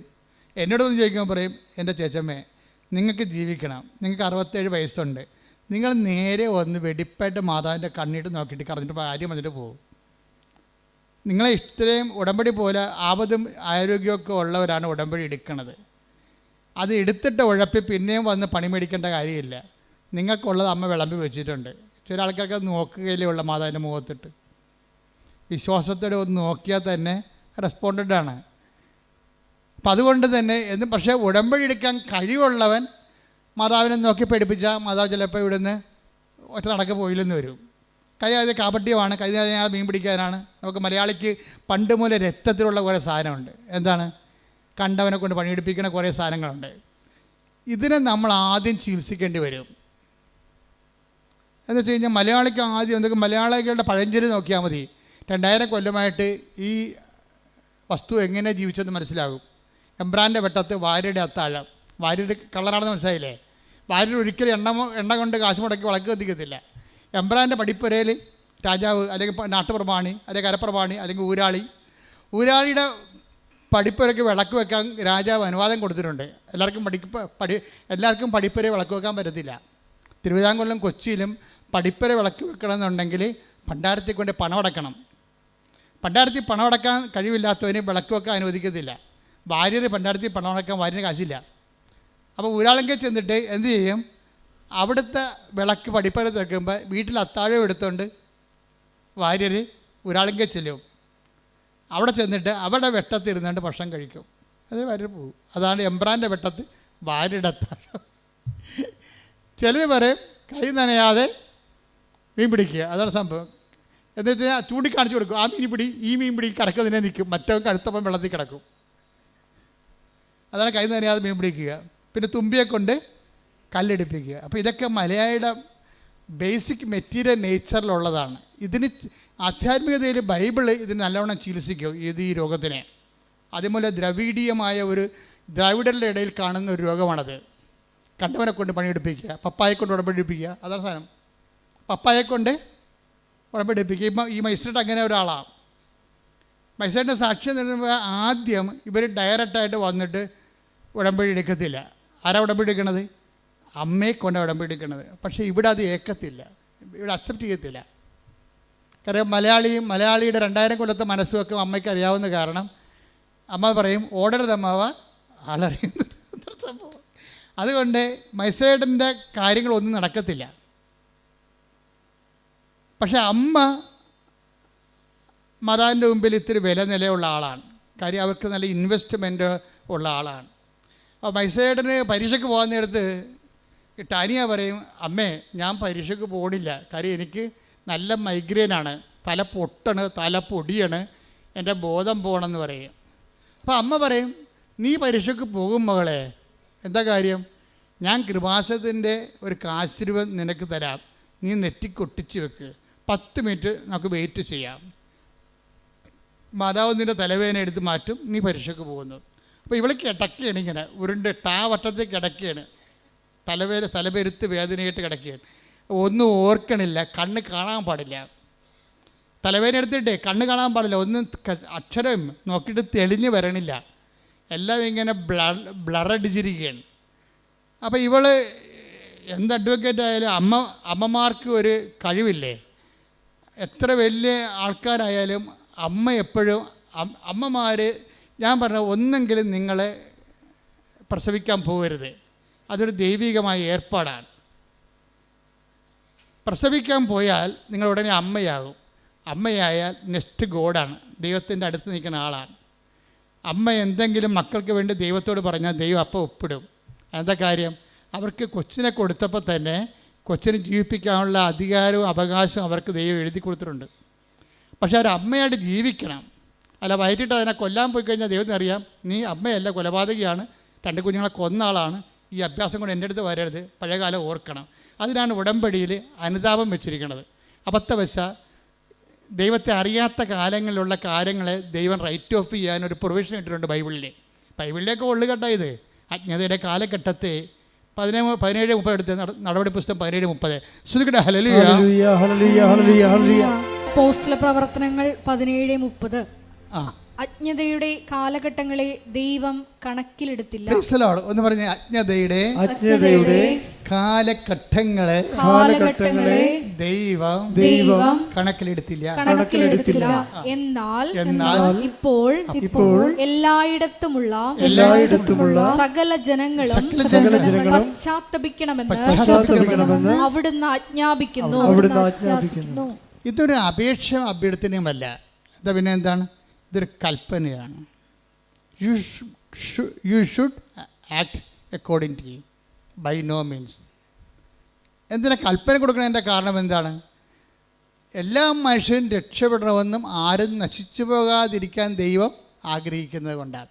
കൽപ്പനകളുടെ ഉള്ളിൽ ശരിക്കും പറഞ്ഞാൽ ശാസനയല്ല ഉള്ളത്, മറിച്ച് കരുണയാണുള്ളത്. എന്താ കാര്യം? എല്ലാവരും രക്ഷപ്പെടണമെന്നും സത്യമാർഗം സ്വീകരിക്കണമെന്നും. Take the word God. എല്ലാവരും രക്ഷപ്പെടണമെന്നും സത്യമാർഗം സ്വീകരിക്കണമെന്ന്. ശ്രദ്ധിക്കട്ടെ. ഹല്ലേലൂയ ഹല്ലേലൂയ ഹല്ലേലൂയ. 1 തിമോത്തി 2:4. 1 തിമോത്തി 2:4. എല്ലാവരും രക്ഷിക്കപ്പെടണമെന്നും പറഞ്ഞു, എല്ലാവരും രക്ഷിക്കപ്പെടണമെന്നും സത്യം അറിയണമെന്നും ആണ് അവിടുന്ന് ആഗ്രഹിക്കുന്നത്. എന്തെന്നാൽ ഒരു ദൈവമേയുള്ളൂ, ദൈവത്തിനും മനുഷ്യർക്കും മധ്യസ്ഥനായി ഒരുവനേയുള്ളൂ, മനുഷ്യനായ യേശുക്രിസ്തു. Praise the Lord. അപ്പോൾ ഇത് അതായത് ആരും നശിച്ചു പോകാതിരിക്കാനും എല്ലാവരും രക്ഷപ്പെടാനും സത്യമാർഗം സ്വീകരിക്കാനും വേണ്ടിയാണ് ഈ കൽപ്പന ദൈവം കൊടുത്തിരിക്കുന്നത്. അപ്പോൾ കൽപ്പനയുടെ അകത്തെല്ലാം രക്ഷയെ വെച്ചിട്ടാണ് കൊടുത്തിരിക്കുന്നത്. അല്ല നിങ്ങൾ മാതാപിതാക്കന്മാരെ ബഹുമാനിക്കുന്നു, അല്ലെ വ്യഭിചാരം ചെയ്യുന്നില്ല, അല്ലെ കള്ളസാക്ഷ്യം പറയുന്നില്ല, അല്ലെ കർത്താവിൻ്റെ ദിവസം ആചരിക്കുന്നു, അതിൽ തന്നെ ഒരു ലക്ഷ്യവുമില്ല. അതിനകത്തുള്ള ദൈവിക ലക്ഷ്യം എല്ലാവരും രക്ഷപ്പെടണമെന്നുള്ള ദൈവത്തിൻ്റെ ആഗ്രഹമാണ്. അതാണ് വിഷയം. എല്ലാവരും. അപ്പോൾ കൽപ്പന ആർക്ക് വേണ്ടിയുള്ളതാണ്? ക്രിസ്ത്യാനിക്ക് വേണ്ടി മാത്രമുള്ളതല്ല. അതാണ് വിഷയം. അതാ 1 തിമോത്തി 2:4 പറയണത്, എല്ലാവരും രക്ഷപ്പെടണമെന്നും സത്യമാർഗം സ്വീകരിക്കണമെന്നും. കർത്താവിൻ്റെ വചനങ്ങളിലെ വിശ്വസിച്ച് ജീവിച്ച് കഴിയുമ്പോൾ എന്താണ്? നിത്യതയിലേക്കുള്ള മാർഗം ഉറപ്പുവരുത്തും. ഇപ്പോൾ എല്ലാവരും ഉടമ്പിക്കാരെ എല്ലാവരും എന്താണ് സംസാരിക്കണത്? നിത്യതയെക്കുറിച്ചാണ് സംസാരിക്കണത്. അല്ലാതെ അവർ IELTS എന്നൊക്കെ പറയും, പറമ്പ് വിറ്റെന്ന് പറയും, ജട്ടി നടപടി ഒഴിവായെന്ന് പറയും, ജോലി കിട്ടിയെന്ന് പറയും. ഇപ്പം മിഥുൻ്റെ കാര്യം തന്നെ, ഒരു മിഥുൻ്റെ സാക്ഷ്യം ഉണ്ടായിരുന്നു ഈ ദിവസം. മിഥുൻ്റെ സാക്ഷ്യം, മിഥുൻ്റെ ഒരു വിഷയം, നിങ്ങളെപ്പോലെ തന്നെ മിഥു ഇവിടെ വന്ന് മിഥു അപ്പൻ ഉടമ്പടി എടുത്ത്. അതാണ് ഞാൻ പറഞ്ഞത്, തുമ്പിയെ കൊണ്ട് കല്ലടിപ്പിക്കുക, എബ്രാൻ്റെ വെട്ടത്ത് വാരത്താഴ്, അപ്പനെ കൊണ്ട് ഉടമ്പടിപ്പിച്ചിട്ട് അവൻ കാറിലിരുന്നെന്നാണ് പറയണത്. മനസ്സിലായില്ലേ? അപ്പോൾ ഇവിടെ വന്ന് കുറച്ച് നേരം ഇങ്ങനെ ഇരുന്ന് വെച്ചാൽ കുറച്ച് ബോറടിച്ച് വിളിക്കുക. ഇവിടുത്തെ ഈ മൊത്തക്കൊടയും അതുപോലെ തന്നെ പ്രദക്ഷിണവും ഇവിടുത്തെ പ്രാർത്ഥനയും സാക്ഷിയൊക്കെ കേട്ടിട്ട് പുള്ളി ഇത് എനിക്ക് പറഞ്ഞിട്ടുള്ളതല്ല എന്ന് പറഞ്ഞുകൊണ്ട് അവിടെ ഇരുന്ന് കുറച്ച് നേരം. ആദ്യത്തെ സ്റ്റെപ്പ് അങ്ങനെയാണ്, എനിക്ക് പറഞ്ഞിട്ടുള്ളതല്ല ഇത്, നമുക്ക് പറ്റത്തില്ല, നമുക്ക് പറഞ്ഞിട്ടുള്ളതല്ല എന്ന് പറഞ്ഞു അവിടെ ഇരുന്ന്. അപ്പോൾ തന്നെ ഇവൻ എഴുന്നേറ്റ് പോയി കാറിലിരുന്നിട്ട് അവൻ സിനിമ കണ്ട്. പോരെ, ഉടമ്പടി കാണാൻ അപ്പനെ കൊണ്ട് ഉടമ്പടിപ്പിക്കാൻ വന്നവൻ സിനിമ കണ്ട്. എന്താ കാര്യം? അവന് നല്ല കോൺഫിഡൻസ് ആയിരുന്നു, അപ്പന് വരെ തീറ്റി കൊടുക്കുന്നത് അവനാണെന്ന്. അവൻ്റെ പ്രശ്നം തന്നെ. മിഥുൻ്റെ പ്രശ്നം എന്താണ്? മിഥു എന്തുകൊണ്ടാണ് ഇവിടെ വന്നിട്ട് 10 മിനിറ്റ് ഇതെല്ലാം നോക്കിയിരുന്നിട്ട് നേരെ കാറിൽ പോയിരുന്ന് TV കണ്ട എന്താണ്? അപ്പനും അമ്മയ്ക്കും പെങ്ങൾക്കും എല്ലാം ഭക്ഷണം കൊടുക്കുന്ന ആരാണ്? തൻ്റെ ജോലി കൊണ്ടാണ്. അതാണ് പ്രശ്നം. താനാണ് അവിടെ ദൈവം. പിന്നെ മറ്റൊരു ദൈവം, ഈ മറ്റൊരു ദൈവത്തിൻ്റെ സാധ്യത കൽപ്പനയിലുള്ളതാണ്. മറ്റൊരു ദൈവം മിക്കവാറും നമ്മൾ തന്നെയായിരിക്കും. എപ്പോഴും മനുഷ്യന് ഒരു പ്രവണത ഉണ്ട്, മറ്റൊരു ദൈവത്തെ സൃഷ്ടിക്കാനുള്ള പ്രവണത. ഞാൻ ബുദ്ധിസം പഠിക്കുന്ന ആളാണ്. ബുദ്ധിസം പഠിച്ച് കഴിഞ്ഞ ദിവസങ്ങളിൽ പോയി ഒരു സാറുമായിട്ട് ബുദ്ധിസത്തെക്കുറിച്ച് സംസാരിച്ചു. ഇപ്പം ഞാൻ പറഞ്ഞ് ബുദ്ധനും അവസാനം എത്തിയത് താൻ ദൈവമാണെന്ന് പറഞ്ഞുകൊണ്ടാണല്ല. ബുദ്ധനിൽ ദൈവവിശ്വാസം ഇല്ലാത്ത ആളാണ്, റാഷണലായിട്ട് ചിന്തിക്കുന്ന ആളാണ്. പക്ഷേ മരിക്കാൻ നേരത്ത് പറഞ്ഞു, എൻ്റെ ദഹിപ്പിച്ച പൊടിയെടുത്ത് നിങ്ങൾ ഒരു തൂണുണ്ടാക്കി വെക്കണം. ആ സ്തൂപം കാണുമ്പോൾ നിർവ്വാണത്തെക്കുറിച്ച് ആഗ്രഹിക്കുന്ന എല്ലാവരും ആനന്ദമുണ്ടാകും. അതാണ് അല്ലയോ ആനന്ദം എന്ന് പറഞ്ഞു തുടങ്ങുന്ന അപ്പം മനുഷ്യനെ അന്വേഷിച്ച് അവസാനം എത്തണം എവിടെയാണ്? അവനാണ് ദൈവം എന്നാണ്. അതാണ് അഹംബ്രഹ്മാസി, ഞാനാണ് ദൈവം. പോരെ? മനുഷ്യന് മറ്റൊരു ദൈവത്തെ സൃഷ്ടിക്കാനുള്ള ഒരു മാനുഷിക പ്രവണത എന്നും ഉണ്ടാകും. ഇതിനെ അഡ്രസ്സ് ചെയ്തുകൊണ്ടാണ് ബൈബിൾ കൽപ്പന ഇറക്കിയിരിക്കുന്നത്. കാര്യം എന്താണ്? നീ തന്നെ ദൈവമാണെങ്കിൽ പിന്നെ യാത്ര അവസാനിപ്പിക്കാവില്ല, നിത്യത അവസാനിപ്പിക്കാവില്ല. നിത്യതയെ മൂടിക്കെട്ടിക്കൊണ്ട് നിന്നെ തന്നെ ദൈവമാക്കി ആത്മീയ അന്വേഷണത്തെ നിന്നിലേക്ക് തിരിച്ചുവിടും. വഴി യു ടേൺ അടുപ്പിക്കും. ബൈബിൾ യു ടേൺ അടുപ്പിക്കത്തില്ല. ബൈബിൾ പറയും നേരെ നീണ്ടു കിടക്കുകയാണ് വഴി, ദൈവത്തിലേക്ക് നടക്കാൻ പറയും. പുറപ്പാട് 23 ശ്രുതികട ഹല്ലേലൂയ. ഞാനല്ലാതെ വേറെ ദേവന്മാർ നിനക്കുണ്ടാകരുത്. Praise the Lord. അപ്പം മിഥുനിലെ ഒരു മറ്റൊരു ദൈവം രൂപപ്പെട്ട് വരികയാണ്. അവൻ്റെ വിദ്യാഭ്യാസം, അവൻ്റെ ജോലി, അവൻ്റെ ശമ്പളം ഇവനെ മറ്റൊരു ദൈവമായിട്ട് മാറ്റും. This is our confidence. ഈ കോൺഫിഡൻസ് എപ്പോഴും ഒരു മിലിറ്ററി പൊസിഷനായിരിക്കും. ടാർഗറ്റ് ചെയ്യാൻ സാധ്യതയുള്ള സ്ഥലം, മിലിറ്ററി ടാർഗറ്റ് സ്ഥലമാണത്. അത് ഞാൻ ആദ്യം ടാർഗറ്റിനെ കുറിച്ച് പറഞ്ഞത്. നമ്മുടെ കോൺഫിഡൻസ് എവിടെയോ അവിടെയായിരിക്കും ബോംബ് വീഴാൻ സാധ്യത. ക്രിസ്തു എന്താ പറഞ്ഞത്? നിൻ്റെ ഹൃദയം എവിടെയോ അവിടെയായിരിക്കും നിൻ്റെ നിക്ഷേപം. ഇതുപോലെ തന്നെ അതിൻ്റെ പാരലൽ, അതിൻ്റെ വ്യാഖ്യാനമാണ് നിൻ്റെ ആത്മവിശ്വാസം എവിടെയോ അവിടെയായിരിക്കും നിൻ്റെ ആത്മനാശം. ശ്രുതികട ഹല്ലേലൂയ. ക്രിസ്തുവിനെ മാത്രം ലക്ഷ്യം വെച്ച് മുന്നേറുവാൻ ഈ ആരാധനയിലൂടെ ഞങ്ങളെ അഭിഷേകം ചെയ്യണം. ഹല്ലേലൂയ. മഹത്വം മഹത്വം. തളരല്ലേ നെഞ്ചൊന്നു നീരിടല്ലേ,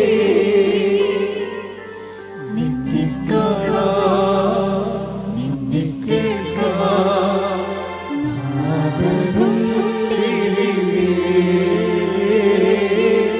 ആരാധന ചെയ്യാം. പരിശുദ്ധ പരമ ദിവ്യകാരുണ്യത്തിന് അപ്പം എനിക്ക് ഈ ദൈവത്തിന് ആവശ്യമില്ല. വീട്ടിൽ അപ്പന് വരെ ചിലവ് കൊടുക്കുന്ന ദൈവം ഞാനാണ്. മനസ്സിലായത്? അതാണ് വിഷയം. അപ്പം ഈ വേറെ ദൈവത്തെ ആത്മവിശ്വാസത്തിൻ്റെ ഒരു പ്രശ്നം എന്താ? ആത്മവിശ്വാസത്തിൻ്റെ പ്രശ്നം വേറെ ദൈവത്തെ സൃഷ്ടിച്ചുകൊണ്ടിരിക്കും. ഇത് ജഡിക മനുഷ്യൻ്റെ ഒരു സ്വാഭാവിക ജൈവ പ്രവണതയാണ്. ഈ ആത്മവിശ്വാസം വേറെ ദൈവത്തെ സൃഷ്ടിച്ചുകൊണ്ടിരിക്കുക. വേറെ ദൈവത്തെ സൃഷ്ടിച്ചുകൊണ്ടിരിക്കണത് തന്നെയല്ല, അത് ചില സമയത്ത് നീ തന്നെയായിരിക്കും ആ ദൈവം, അല്ലെങ്കിൽ നിൻ്റെ പ്രൊഫസറായിരിക്കും നിൻ്റെ ദൈവം. കാര്യം ഈ മനുഷ്യന്മാർക്ക് എപ്പോഴും ആരാധന വാസന ഉള്ളതാണ്. ആരാധന വാസന, ഈ ആരാധന വാസന ദൈവം മനുഷ്യരിൽ വെച്ച് കൊടുത്തിരിക്കണത് എന്തുകൊണ്ടാണ്? അതൊരു ആരാധന വാസന ഒരു ജന്മവാസനയാണ്. വാസനയല്ലേ, അത് ഇൻസ്റ്റിങ്ക്റ്റ് അല്ലേ? ആരാധന വാസനയാണ്, ഇൻസ്റ്റിങ്ക്റ്റാണ്. ഇപ്പം ഇപ്പോൾ ഇവിടെ ഒരു പുഴയാണ്. നമ്മൾ 1 കിലോമീറ്റർ അകലെ ഒരു പുഴയുമില്ല, അവിടെയെങ്കിലും വെള്ളവുമില്ല. ഒരു ആമയെ പിടിച്ചിട്ട് കിഴക്കോട്ട് തിരിച്ച് വെച്ച് നോക്കിയേ, അത് അപ്പം തന്നെ പടിഞ്ഞോട്ട് തിരിഞ്ഞിട്ട് ഈ പുഴയിലേക്ക് നടക്കും. അതാണ് വാസന എന്ന് പറയണത്. ഇപ്പോൾ ഇവിടെ ഒരു പുഴ കിടക്കുകയാണ്. കിഴക്ക് വശത്ത് നമ്മുടെ ആനയെ ഒരു കിലോമീറ്റർ അകലെ ഒരു ആമയെ പിടിച്ചിട്ട് കിഴക്കോട്ട് നോക്കിച്ച് വെക്കും അത്. അപ്പോൾ എന്ത് ചെയ്യും? ആമ ഓട്ടോമാറ്റിക്കായിട്ട് പടിഞ്ഞോട്ട് തിരിയും. വെള്ളമുള്ള സ്ഥലത്തേക്ക് തിരിയാനുള്ള ഒരു വാസനയുണ്ട്. അപ്പോൾ ആരാധിക്കാനുള്ള വാസന വെള്ളമുള്ളിലേക്ക് തിരിയാനും ദൈവമുള്ളിടത്തേക്ക് തിരിയാനുള്ള ഒരു ദൈവവാസനയാണത്. പക്ഷേ ഈ ദൈവവാസന ഡൈവേർട്ട് ചെയ്യപ്പെട്ട് കഴിഞ്ഞാൽ വേറെ ദൈവങ്ങൾ ഉത്ഭവിപ്പിക്കാൻ തുടങ്ങും. ചിലപ്പോൾ നിൻ്റെ കെമിസ്ട്രി പ്രൊഫസറൊക്കെ നിൻ്റെ ദൈവം, എന്താ കാര്യം? നീ ഒരു മനുഷ്യനെ ആഗ്രഹിക്കുന്ന എല്ലാ ക്വാളിറ്റിയും അവനിലുണ്ട്. നിൻ്റെ ആരാധന വാസനയുടെ വില്ലൻ നിൻ്റെ വീട്ടിലായിരിക്കും. എന്താ കാര്യം?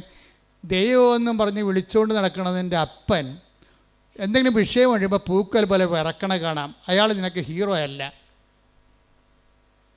അതുകൊണ്ട് നിൻ്റെ മനസ്സ്, അരക്ഷിതമായ നിൻ്റെ മനസ്സ് ഒരു പ്രശ്നങ്ങളുടെ മുമ്പിൽ വിറക്കാത്ത ഒരു മനുഷ്യനെ തേടി നടക്കും, ഒരു സന്നിധാനത്തെ തേടി നടക്കും. അങ്ങനെ വരുമ്പോൾ ദൈവവിശ്വാസമില്ലാത്ത ഒരു പ്രൊഫസറിനെ കണ്ടുപിടിച്ചെന്ന് വിചാരിച്ചു, അല്ലെങ്കിൽ ഒരു പാർട്ടി സഖാവിനെ കണ്ടുപിടിക്കും. നീ അയാളെ ആരാധിക്കാൻ തുടങ്ങും. സത്യദൈവത്തെ നഷ്ടപ്പെടുന്ന അവിശ്വാസത്തിൻ്റെ വഴികളെക്കുറിച്ച് ഉടമ്പടിയിലുള്ളവർ ബോധവാന്മാരായിരിക്കണം. ശ്രദ്ധിക്കട്ടെ. ഹല്ലേലൂയ, ഹല്ലേലൂയ, ഹല്ലേലൂയ, ഹല്ലേലൂയ. ഉടമ്പടി എന്തുകൊണ്ട് ചില ആൾക്കാർക്ക് വൈകുന്നു എന്ന് വെച്ചാൽ, ആ ഉടമ്പടി അനുഗ്രഹം സ്വീകരിക്കാൻ വേണ്ടി മാത്രം നിങ്ങൾ യോഗ്യമായിട്ടില്ല. That's A point. മനസ്സിലായില്ലേ? ഉടമ്പടി, എൻ്റെ പോയിന്റ് എന്താണ്?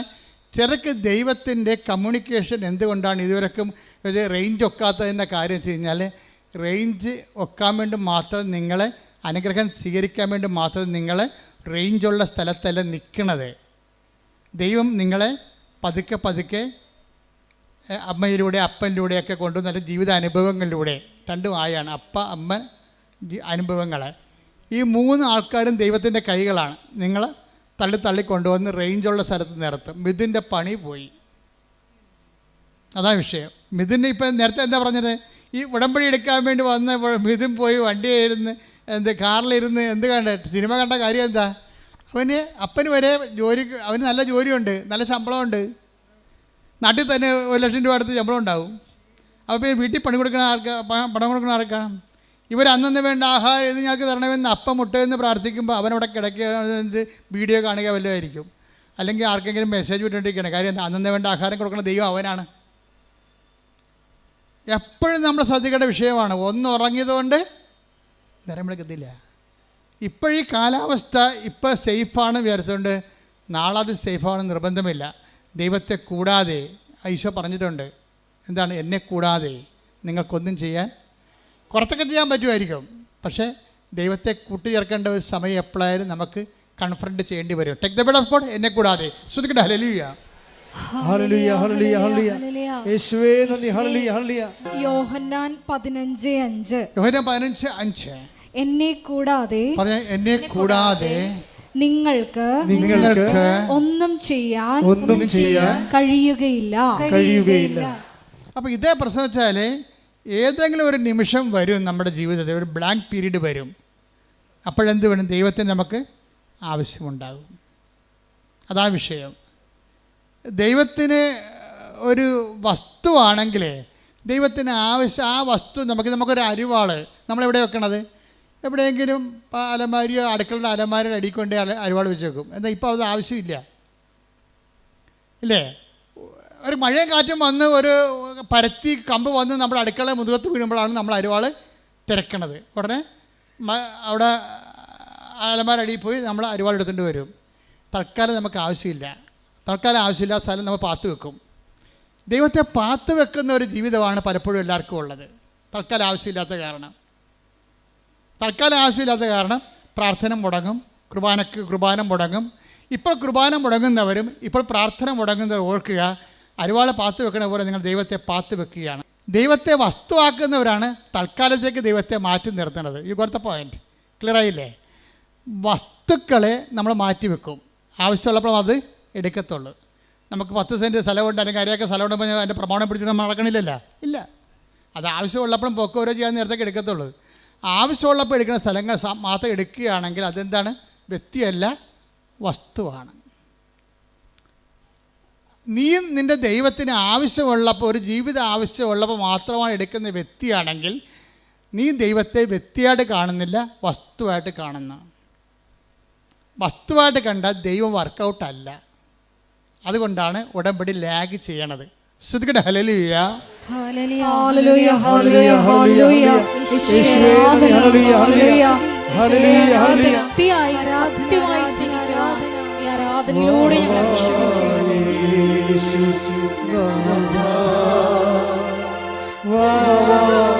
സ്നേഹ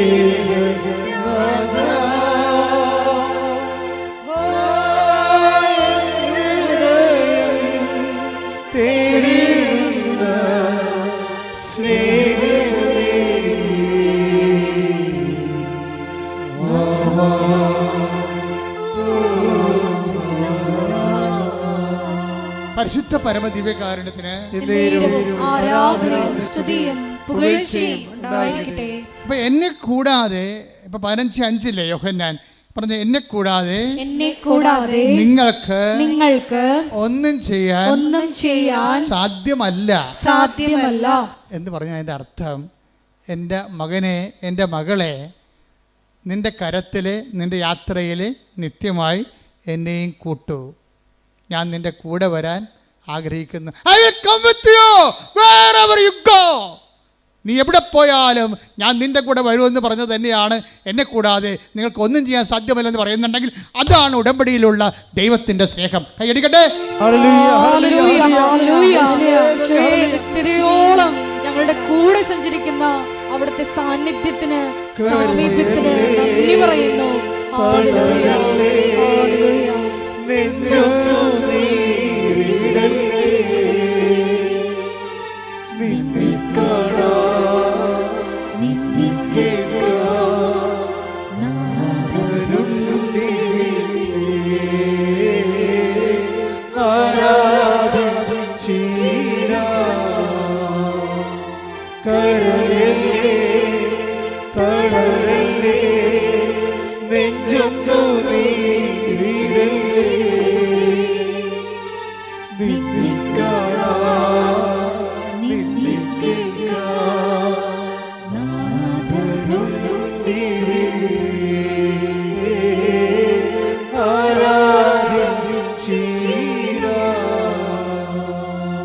നമ്മളാരും ദൈവത്തിൻ്റെ കൈക്ക് പിടിക്കാൻ നടക്കണമെന്ന് ദൈവം പറയണില്ല. ഇപ്പം മിഥുനില്ലേ, മിഥുനെ സംബന്ധിച്ചിടത്തോളം മിഥുനിപ്പോൾ ഇവിടെ ഉടമ്പടി എടുത്തില്ല, അവൻ കാറിൽ പോയിരുന്നൊരു സിനിമ കണ്ടു എന്ന് പറഞ്ഞുകൊണ്ട് അയാളൊരു നോൺ പ്രാക്ടീസിങ് കാത്തലിക്കൊന്നും അല്ല. അയാൾ അത്യാവശ്യം കൊന്തയിലുള്ള ആളാണ്, വീട്ടിലൊക്കെ പ്രാർത്ഥന കൂടുന്ന ആളാണ്, അതിനെതിരിപ്പൊന്നുള്ള ആളല്ല. ദൈവത്തിൻ്റെ കരം പിടിച്ച് നടക്കാത്ത ആളൊന്നുമല്ല. പക്ഷേ എന്താ പ്രശ്നം വെച്ച് കഴിഞ്ഞാൽ, നിങ്ങൾ ദൈവത്തിൻ്റെ കരം പിടിച്ചിട്ടുണ്ടെന്ന് ദൈവത്തിന് തോന്നിയിട്ടില്ല. അതാണ് പ്രശ്നം. നമ്മൾ പ്രാർത്ഥിക്കുന്നു, പക്ഷേ പ്രാർത്ഥിക്കുന്നതായിട്ട് നമ്മൾക്കത് തോന്നണില്ല. മനസ്സിലായില്ലേ? നമ്മൾ പള്ളിയിൽ പോകുന്നതായിട്ടും കുർബാന കൂടുന്നതായിട്ടും നമ്മൾക്കത് തോന്നണില്ല. എന്താ കാര്യം? നിങ്ങളത് സ്പിരിച്വൽ ഫ്രിജിഡിറ്റിയിലാണ്. You are a spiritual frigidity. ഇതിന് ആദ്യം വേണ്ടത് അവയർനെസ്. സ്പിരിച്വൽ ഫ്രിജിഡിറ്റി, ആധ്യാത്മിക ശൈത്യത്തെ അതിജീവിക്കാനുള്ള ആദ്യ മാർഗമെന്ന് പറയുന്നത് അവയർനെസ്സാണ്. എന്താണ്? ഞാൻ ചെയ്യുന്ന കാര്യത്തിൽ എൻ്റെ മനസ്സ് ഉറപ്പിക്കണം. നിങ്ങളിവിടെ ആയിരിക്കാണ്, ഉടമ്പടി എടുത്തിരിക്കുന്ന ആളാണ്. ഇപ്പം ചില ആൾക്കാർക്കൊക്കെ ഉടമ്പടിയെക്കുറിച്ച് വല്ലാത്ത കോൺഷ്യസാണ്. എന്താ കോൺഷ്യസ്?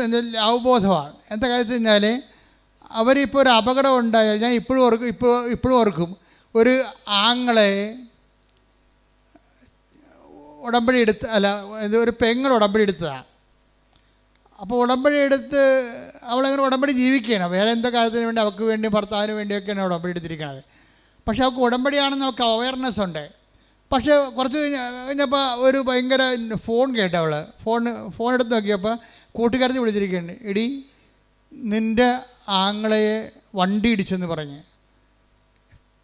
ആ വണ്ടി കണ്ട ആങ്ങളും ഉണ്ടെന്ന് അറിയാൻ പറ്റത്തില്ല, നീ പേടിക്കാൻ പറയുകയല്ല, നീ പ്രാർത്ഥിക്കാൻ പറയണമെന്ന് പറഞ്ഞ് അവർ ഫോൺ കട്ട് ചെയ്തു.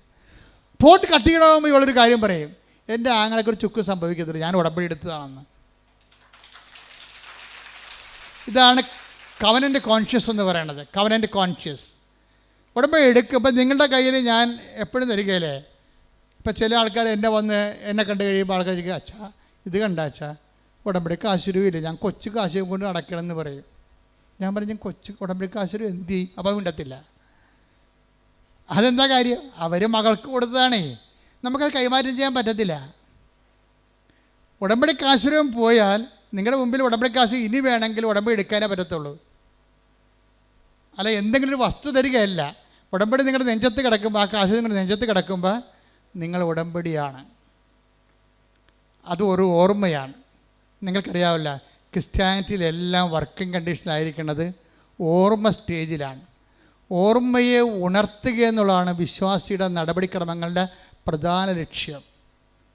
ഓർമ്മയെ ഉണർത്തിക്കഴിഞ്ഞാൽ ഉടനെ അഭിഷേകവും ആത്മശക്തിയുമായിട്ട് ഇത് കൺവേർട്ട് ചെയ്യും. ക്രിസ്ത്യാനിറ്റി മൊത്തം ഒരു ഓർമ്മയിലാണ് നിൽക്കുന്നത്. അതിൻ്റെ ഫോം എന്താണ്? What is form? ഇതൊരു മെമ്മറി ഫോമിലുള്ളതാണ്. ഓർമ്മയെ ഉണർത്താൻ പറ്റിയ ഏറ്റവും ടോപ്പായിട്ടുള്ള ആക്ടിവേഷൻ ഫോർമുലയാണ് മാസം എന്ന് പറയുന്നത്. ഓർമ്മ ഉണർത്തലാണ്. Do this in memory of me. ഇതെൻ്റെ ഓർമ്മ.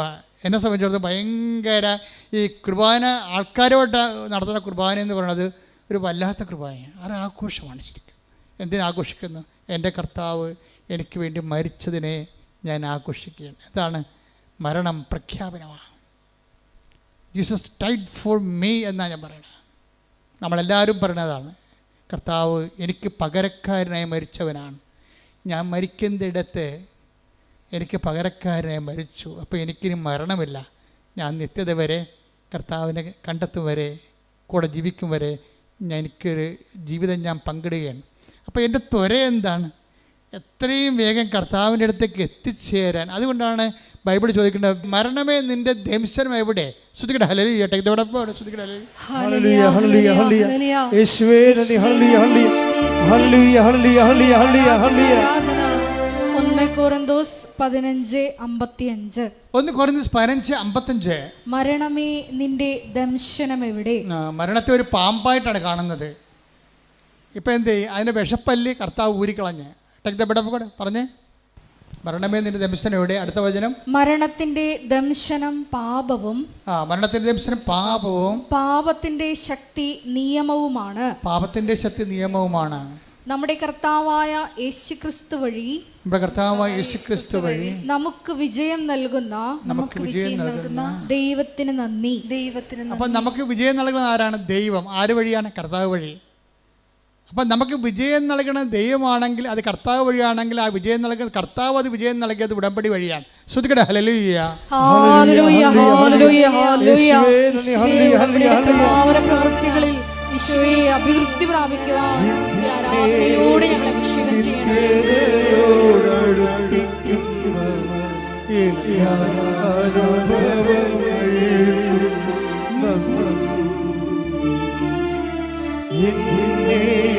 നല്ല ശിഷ്യനാക്കിയിടുന്ന എല്ലാ കുരിശുകൾക്കും അപ്പം ക്രിസ്തു മാറ്റിയത് എന്താണ്? മരണത്തെക്കുറിച്ചുള്ള ഭയമാണ്. ഇനി മരണമില്ല. വചനം അവസാനിക്കുന്നതും വെളിപാട് അവസാനിക്കുന്നതും എന്താണ്? ഇനി മരണമില്ല. Take the word of God. ശ്രുതിക്കട്ടെ ഹല്ലേലൂയ. വെളിപാട് 21:4. വെളിപാട് 21:4. അവിടുന്ന് പറഞ്ഞേ, അവിടുന്ന് അവരുടെ മിഴികളിൽ നിന്നും കണ്ണീർ തുടച്ചു നീക്കും. ഇനി മരണം ഉണ്ടായിരിക്കുകയില്ല. ഇനിമേൽ ദുഃഖമോ മുറവിളിയോ വേദനയോ ഉണ്ടാവുകയില്ല. പഴയതെല്ലാം കടന്നുപോയി. പഴയതെല്ലാം കടന്നു പോകുന്ന, ഇനി ദുഃഖം ഉണ്ടാകാതിരിക്കുന്ന ഒരു ടൈം. അപ്പോൾ നിങ്ങളോർക്ക് ഇത് എന്താണ്? ആൾക്കാർ മരിക്കുന്നുണ്ടല്ലാന്ന്. ആൾക്കാർ മരിക്കുന്നു എന്ന് പറയുമ്പോൾ നിങ്ങൾക്കറിയാമല്ലോ ഈശോ എന്താ പറയണത്? നമ്മളെങ്ങനെ ഇവിടെ ജീവിക്കണത്? നമ്മളൊരു അവബോധത്തിൻ്റെ, അറിവിൻ്റെ അവബോധത്തിലാണ് ജീവിക്കണത്. അവബോധത്തിലാണ് അറിവ്, അറിവിലാണ് ആനന്ദം.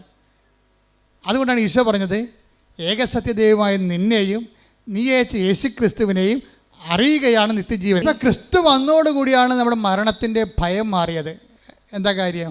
അതെങ്ങനെ നമ്മൾ മനസ്സിലാക്കി? ഇപ്പം നിങ്ങളൊരു പണ്ട് നമ്മുടെ കോവിഡ് കാലത്ത് കുർബാന ചെല്ലിയതിന് അച്ഛനെയും കുർബാന കൂടിയ കപ്പേരനെയും ഈ ഗവൺമെൻറ് അറസ്റ്റ് ചെയ്തിട്ടുണ്ട്. ആ കേസ് ഇപ്പോഴും കിടപ്പുണ്ട് കോടതി. കുർബാന ചെല്ലിയതിനെ അറസ്റ്റ് ചെയ്തിരിക്കുന്ന കേരളമാണിത്. ലോകത്ത് അങ്ങനെ ചെയ്യണമെന്ന് അറിയത്തില്ല. അച്ഛനെയും കപ്പേരെയും കുർബാന ചെല്ലിയതിനെ അറസ്റ്റ് ചെയ്തിരിക്കുകയാണ്. പോലീസ് അടഞ്ഞിരുന്ന പള്ളി തുറന്ന് അകത്ത് കയറി അറസ്റ്റ് ചെയ്തു. കേസായി. മാസ്ക് വെക്കാത്തതിന് പോലീസ് ഓടിച്ചിട്ട് ആൾക്കാരുടെ മുഖത്തിന് അടിച്ചിട്ടുണ്ട് ഒരു കാലത്ത്, ഇല്ലേ? ഉറപ്പല്ലേ? എത്ര പേര് അടി കൊണ്ടുണ്ട്, കേസുമായിട്ടുണ്ട്. അപ്പോൾ ആൾക്കാർക്ക് പേടിയായിരുന്നു ഭയങ്കര. എന്തിനെ പേടിയാണ്? കോവിഡ് പടരുമോ, ആൾക്കാർ മരിക്കുമോ, മരണത്തെക്കുറിച്ചുള്ള പേടിയാണ്. പിന്നെ എപ്പോഴാണ് ഈ പേടി മാറി മാസ്കൂരി ആൾക്കാർ ദൂരെ കളഞ്ഞത്? ഇഞ്ചക്ഷൻ കണ്ടുപിടിച്ചപ്പോഴാണ്, അല്ലേ? ഇഞ്ചക്ഷൻ കണ്ടുപിടിച്ചപ്പോൾ തന്നെ ഭയങ്കര സന്തോഷത്തിലാണ്. പോളാ പുല്ലെന്ന് പറഞ്ഞ് മാസ്ക് വേണ്ട, ഒന്നും വേണ്ട. എന്താ കാര്യം? സന്തോഷമായി.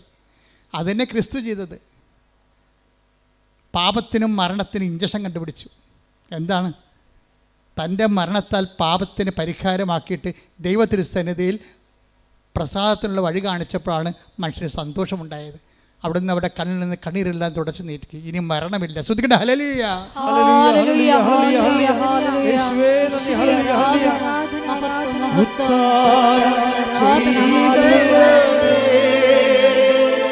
ഞങ്ങൾ ആരാധിക്കുന്നു. മരണത്തെ ജയിച്ചവനെ ഞങ്ങൾ ആരാധിക്കുന്നു. അതായത് എപ്പോഴും ക്രിസ്തുവിനെ നമ്മൾ സ്നേഹിക്കുമ്പോൾ അറിഞ്ഞ് സ്നേഹിക്കുന്നതാണ് നല്ലത്. അല്ല, പശുവിനെ നമ്മൾ എന്തിന് സ്നേഹിക്കുന്നു? പശുവിനെ എന്തിനു സ്നേഹിക്കുന്നു? പശു എനിക്ക് പാല് തരുന്നു, ക്രിസ്തു എനിക്ക് IELTS തരുന്നു. കണ്ട, പല ആൾക്കാരുടെ ഉള്ളിൽ അറിവിൽ ക്രിസ്തുവിന് പശുവിൻ്റെ റേറ്റിങ്ങേ ഉള്ളു. ഞാൻ പശുവിനെ സ്നേഹിക്കുന്നു. എന്താ കാര്യം? പശു എനിക്ക് പാല് തരുന്നു. പിന്നെ എന്താ? പശു എനിക്ക് ചാണകം തരുന്നു. ചാണകം എനിക്കിന് തക്കാളിക്കിടാം, അല്ലേ? അപ്പോൾ വളം തരുന്നു. അതുകൊണ്ട് ഞാൻ പശുവിനെ സ്നേഹിക്കുന്നു. ക്രിസ്തു എന്നെ ജപ്റ്റിനോട് മാറ്റുന്നു. ക്രിസ്തു എനിക്ക് ജോലി തരുന്നു. ഞാൻ ക്രിസ്തുവിനെ സ്നേഹിക്കുന്നു. ഞാൻ പശു എനിക്ക് ചാണകം തരുന്നു, പശു എനിക്ക് പാല് തരുന്നു, ഞാൻ പശുവിനെ സ്നേഹിക്കുന്നു. പല ആൾക്കാരും ക്രിസ്തുവിനെ സ്നേഹിക്കുന്നത് അവൻ്റെ അറിവിൻ്റെ നിലവാരവും ആരാധന നിലവാരവും മൃഗസമാനമാണ്. പശു സമാനം എന്ന് പറഞ്ഞ് കേട്ടിട്ടില്ല? അതുപോലെ ആധ്യാത്മികതയും അനുഭവങ്ങളും നരസമാനമായിരിക്കുന്ന ഒരു അനുഭവത്തിൻ്റെ പരിമിതിയിൽ നിന്ന് മാത്രം നിൽക്കുന്ന ആൾക്കാരുണ്ട്. ക്രിസ്തുവിൽ ഉദ്ദേശിക്കുന്നവരെന്താണ്? അവൻ നിത്യതയോളം വളരണം. പണ്ട് 1ാം ക്ലാസ്സിലെ പാഠപുസ്തകമില്ലേ? എന്താണ്? അമ്മ എനിക്ക് കാച്ചിയ, വലിയ മോൾക്കറിയാം. നിങ്ങൾക്കൊന്നും അറിയാൻ പറ്റും, നിങ്ങൾ വേറെ പുസ്തകം പഠിച്ചിരിക്കണമെന്ന് പറഞ്ഞു. DPEPക്കാരല്ലേ? വലിയ മോൾക്കറിയാം, പഴയ പാഠപുസ്തകമുണ്ട്. എന്താണ്? അമ്മ എനിക്ക് കാച്ചിയ, അമ്മണി വന്നു കമ്മൽ തന്നു, അല്ലേ? അതന്നെ. അപ്പോൾ അമ്മ എനിക്ക് കാച്ചിയ പാല് തരുന്നു. എന്താ കാര്യം? ഞാൻ അച്ഛനോളം വലുതാകണം. അതാണ് അമ്മയ്ക്കിഷ്ടം. അതാണ് 1ാം പാഠം. അധ്യാത്മികയുടെ 1ാം പാഠവും ബൈബിളിൻ്റെ 1ാം പാഠവും അത് തന്നെയാണ്. എന്താണ്? ക്രിസ്തു എനിക്ക് സ്വന്തം ശരീരവും രക്തവും തരുന്നു. എന്താ കാര്യം? ഞാൻ നിത്യതയോളവും വലുതാകണം. ശ്രദ്ധിക്കട്ടെ. ഹല്ലേലൂയ, ഹല്ലേലൂയ, ഹല്ലേലൂയ. യേശുവേ, ഞങ്ങളെ സ്വന്തമാക്കിയ അവിടുത്തെ സ്നേഹത്തിന് നന്ദി പറയുന്നു. എന്ത് നീ ഉടമ്പടി എടുക്കുന്നു? ജോലി കിട്ടാൻ, വീട് കിട്ടാൻ, മക്കളുണ്ടാകാനെന്ന് പറഞ്ഞു കഴിഞ്ഞാൽ സ്വാഭാവികമായിട്ട് ഇതിന് ഭൂമി മാത്രമേ ഉള്ളൂ നിനക്ക്. അതിൻ്റെ അകത്ത് എൻഡിട്ട് ഇത് പറക്കത്തില്ല. പറക്കാത്ത ഉടമ്പടി എടുത്തിരിക്കണത്. എന്താ കാര്യം? താറാവ് അധികം പറക്കത്തില്ലല്ലോ, ഇല്ലേ? പക്ഷെ കഴുകനാണെങ്കിൽ പറക്കും. അപ്പോൾ നീ ഒരു ഈഗിൾ കവനൻ്റാണ് എടുത്തിരിക്കണമെന്നുണ്ടെങ്കിൽ ഇത് പറന്നങ്ങ് നിൽക്കും. എന്താ കാര്യം? എന്താ? നിത്യത. എന്താണ് ഇതിൻ്റെ ഉദ്ദേശം? എന്താണ്? നിത്യതയാണ്. നീ ഇവിടുത്തെ ജോലി, വീട്, വിവാഹം, IELTS, PR എന്നൊക്കെ പറഞ്ഞു കഴിഞ്ഞാൽ ഇവിടെ കൂടി നിരച്ച് നടക്കണ ജീവിനെ പോലെയുള്ള ഭൂമി നിസാനം പൊങ്ങി വരത്തില്ല. അതുകൊണ്ട് തന്നെ ഉടമ്പടിയിൽ എപ്പോഴും നിത്യത നിൻ്റെ ഒരു ജീവിത വിഷയമായിരിക്കണം. അതെന്താ കാര്യം വെച്ച് കഴിഞ്ഞാൽ ക്രിസ്തുവിൻ്റെ സ്വപ്നം അതാണ്. Perfect as your heavenly Father is perfect. Take the word of God. Hallelujah. Hallelujah, ഹല്ലേലൂയ, ഹല്ലേലൂയ, ഹല്ലേലൂയ. യേശുവേ നന്ദി, യേശുവേ സ്തുതി. ഹല്ലേലൂയ. മത്തായി 5:48. മത്തായി 5:48. നിങ്ങളുടെ സ്വർഗസ്ഥനായ പിതാവ്. അതാ നിത്യതയോളം വളരണം ഉദ്ദേശിക്കണുണ്ടല്ലോ. നോക്കിയേ, നിങ്ങൾ പറഞ്ഞു നിങ്ങളുടെ സ്വർഗസ്ഥനായ പിതാവ് പരിപൂർണനായിരിക്കുന്നത് പോലെ നിങ്ങളും പരിപൂർണരായിരിക്കുവിൻ. ഈ മനുഷ്യ യാഥാർത്ഥ്യത്തിൻ്റെ ഒരു ആന്തരിക ചോദന എന്താ? ഒന്നും പരിപൂർണമല്ല എന്നുള്ളതാണ്. ഈ കലയെല്ലാം രൂപപ്പെട്ട് വന്നിരിക്കുന്നത് എന്താണ്? ഒരു അതൃപ്തിയിൽ നിന്ന് വന്നിരിക്കുന്നതാണ് എല്ലാം. ശാസ്ത്രം ഇവിടെ നിന്ന് വന്നതാണ്, അതൃപ്തിയിൽ നിന്ന് വന്നതാണ്. ഇതല്ല, ഇതിനേക്കാൾ മെച്ചമായിട്ടുള്ളത്. അപ്പോൾ ഇതിനേക്കാൾ മെച്ചമായിട്ടുള്ളത് ഉണ്ട് എന്നുള്ളത് ആന്തരികമായ ഒരു മനുഷ്യൻ്റെ ഒരു ത്രൈവാണ്. ഇതിനേക്കാൾ മെച്ചമായിട്ടുള്ളത് എന്താണെന്ന് വെച്ച് കഴിഞ്ഞാൽ ആ മെച്ചമായിട്ടുള്ള സംഭവങ്ങൾ ഉണ്ടാക്കുന്ന അനുസരിച്ച് കൊണ്ട് ആ മെച്ചം വീണ്ടും നമ്മളെ വീണ്ടും അടിമയാക്കും. എന്താ കാര്യം? ഇപ്പം നിങ്ങൾ AC ഇല്ലാത്ത വീടാണ്. പണ്ട് ഞാനൊക്കെ ഓർക്കുന്നുണ്ട്, ഞങ്ങൾ വീട്ടിലൊക്കെ താമസിക്കുമ്പോൾ ഒരു പായ എടുത്തിട്ട് ഒരു പള്ളിയിൽ നിന്ന് മേടിച്ച പെരുന്നാളിന് മേടിച്ചൊരു ബെസറിയുണ്ട്, അല്ലേ? അപ്പോൾ നല്ല ചൂടായിരിക്കും നാട്ടിൻപുറത്തൊക്കെ ഈ ജനുവരി മാസം, മാർച്ച് മാസത്തിലൊക്കെ. അപ്പോൾ എന്ത് ചെയ്യും?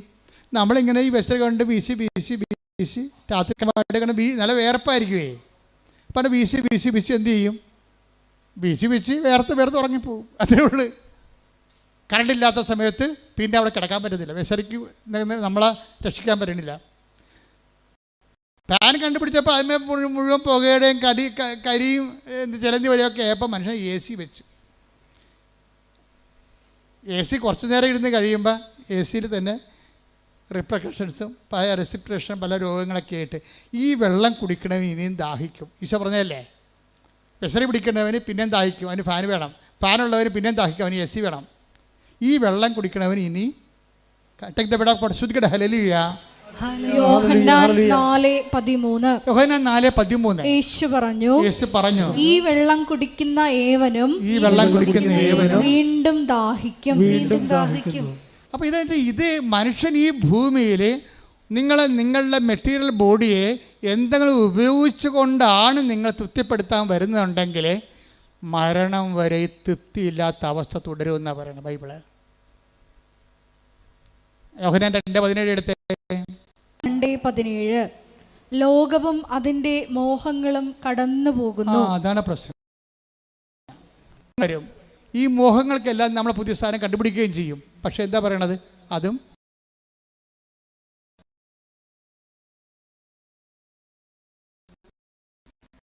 കാര്യമായപ്പെടുത്താൻ പറ്റത്തില്ല. ഇതിൻ്റെ സ്റ്റാറ്റസ് ഇങ്ങനെ അപ്ഗ്രേഡ് ചെയ്ത് പോകാനാണെങ്കിൽ ഞൊട്ടേണ്ടി വരും നടത്താം. ഒരാൾക്കാർ അവിടെ അഭിമാനം, അവിടെ സ്റ്റാറ്റസ് കീപ്പ് ചെയ്യണം. എങ്ങനെയാണ്? ബ്രാൻഡ് ചേഞ്ച് ചെയ്തതുകൊണ്ടാണ്. കാറിൻ്റെ ബ്രാൻഡ് ചേഞ്ച് ചെയ്യുന്നു. അവരുപയോഗിക്കുന്ന ഓരോ വസ്തുക്കളെയും സ്റ്റാൻഡേർഡ് കമ്പനിയുടെ ബ്രാൻഡിനൊപ്പമാക്കി എടുത്തിട്ട് ഈ ജഡിക മനുഷ്യൻ ഇങ്ങനെ വളർന്നുകൊണ്ടിരിക്കും. ഈ ജഡിക മനുഷ്യനെ യേശു ക്രിസ്തുവിനെ സ്വീകരിക്കാൻ സാധ്യമല്ല.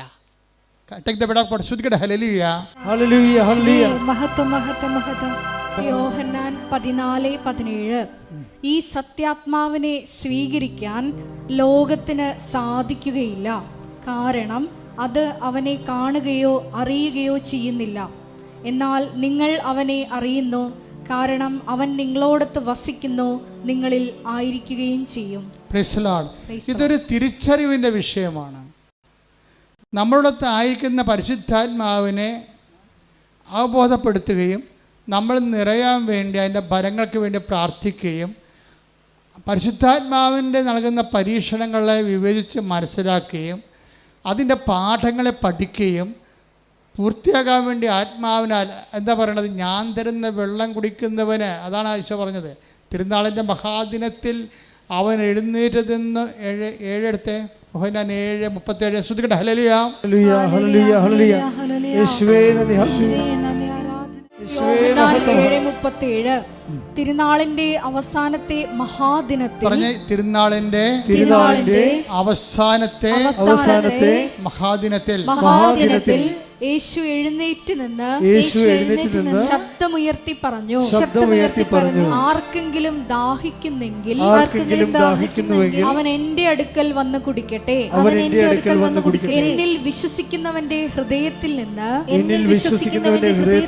വിശുദ്ധ ലിഖിതം പ്രസ്താവിക്കുന്നത് പോലെ ജീവജലത്തിന്റെ അരുവികൾ ഒഴുകും.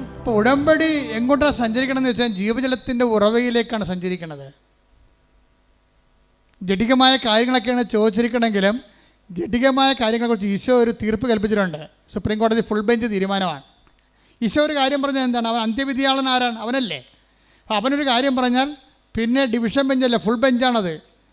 അവനൊരു കാര്യം പറഞ്ഞാൽ സ്വർഗീയ സുപ്രീം കോടതിയുടെ ഫുൾ ബെഞ്ച് തീരുമാനമാണ്. എന്താണ്? ഈ വെള്ളം കുടിക്കണവൻ ഇനി ദാഹിക്കും. നമ്മൾ എന്തെല്ലാം ഈ ലോകത്ത് നേടാൻ വേണ്ടി ഉടമ്പടി എടുത്താലും യഥാർത്ഥ ദാഹം എന്താണ്?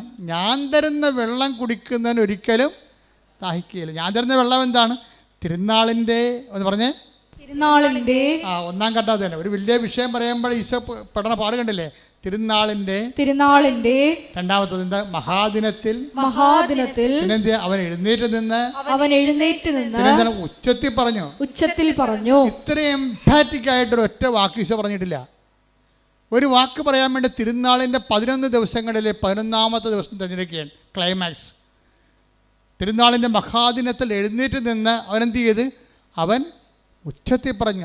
താത്തി പറയാൻ സാധാരണ സ്ഥലത്തല്ല, ഉച്ചത്തിൽ പറഞ്ഞു. എന്താ പറഞ്ഞത്? നീ ദൈവത്തിലെത്തുന്നത് വരെ ഏത് മതത്തിലും ജാതിയിലും ജീവിച്ചാലും നീ ഒടുവിൽ എത്തിച്ചേരേണ്ട ഒരു സ്ഥലമുണ്ട്. എന്താണ് പറഞ്ഞ? ആർക്കെങ്കിലും ദാഹിക്കുന്നെങ്കിൽ അവൻ എൻ്റെ അടുത്ത് വരട്ടെ, എന്നിൽ വിശ്വസിക്കുന്നവരുടെ ഹൃദയത്തിൽ നിന്ന് ജീവജലത്തിന്റെ അരുവികൾ ഒഴുകും. ഈ ജീവജലത്തിന്റെ അരുവികൾ തന്നിൽ വിശ്വസിക്കാതിരുന്ന പരിശുദ്ധാത്മാവിനെ കുറിച്ച് അവൻ പറഞ്ഞത്. Take the word of God. ശ്രദ്ധിക്കട്ടെ. അവൻ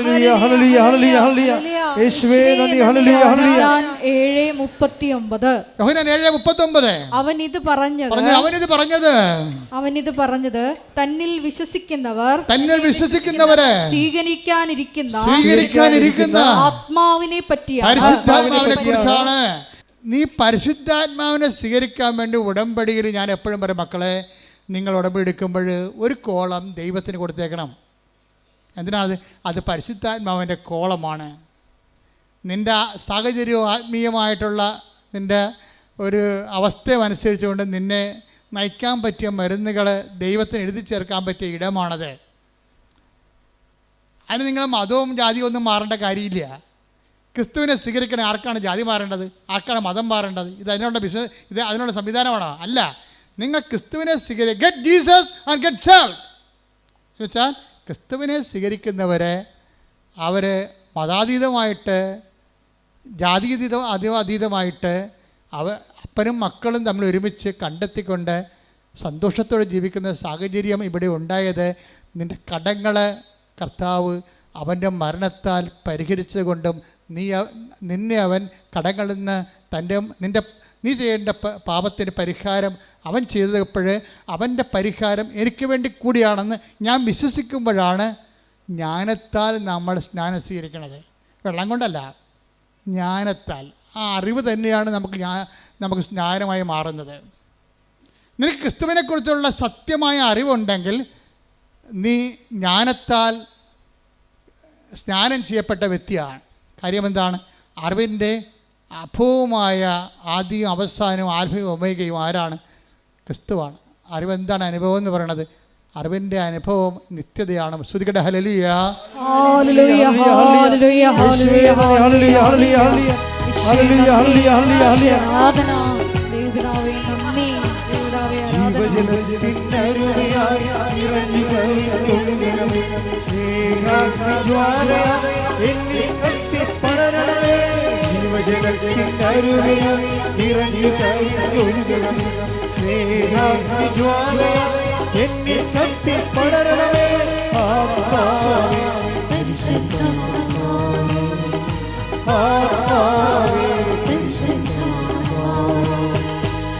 ഹൃദയത്തിൽ വാഴും ആത്മാവേ, ഹൃദയത്തിൽ വാഴും ആത്മാവേ, നിറയണമേ എന്നിൽ, നിറയണമേ, നിറയണമേ എന്നിൽ, നിറയണമേ.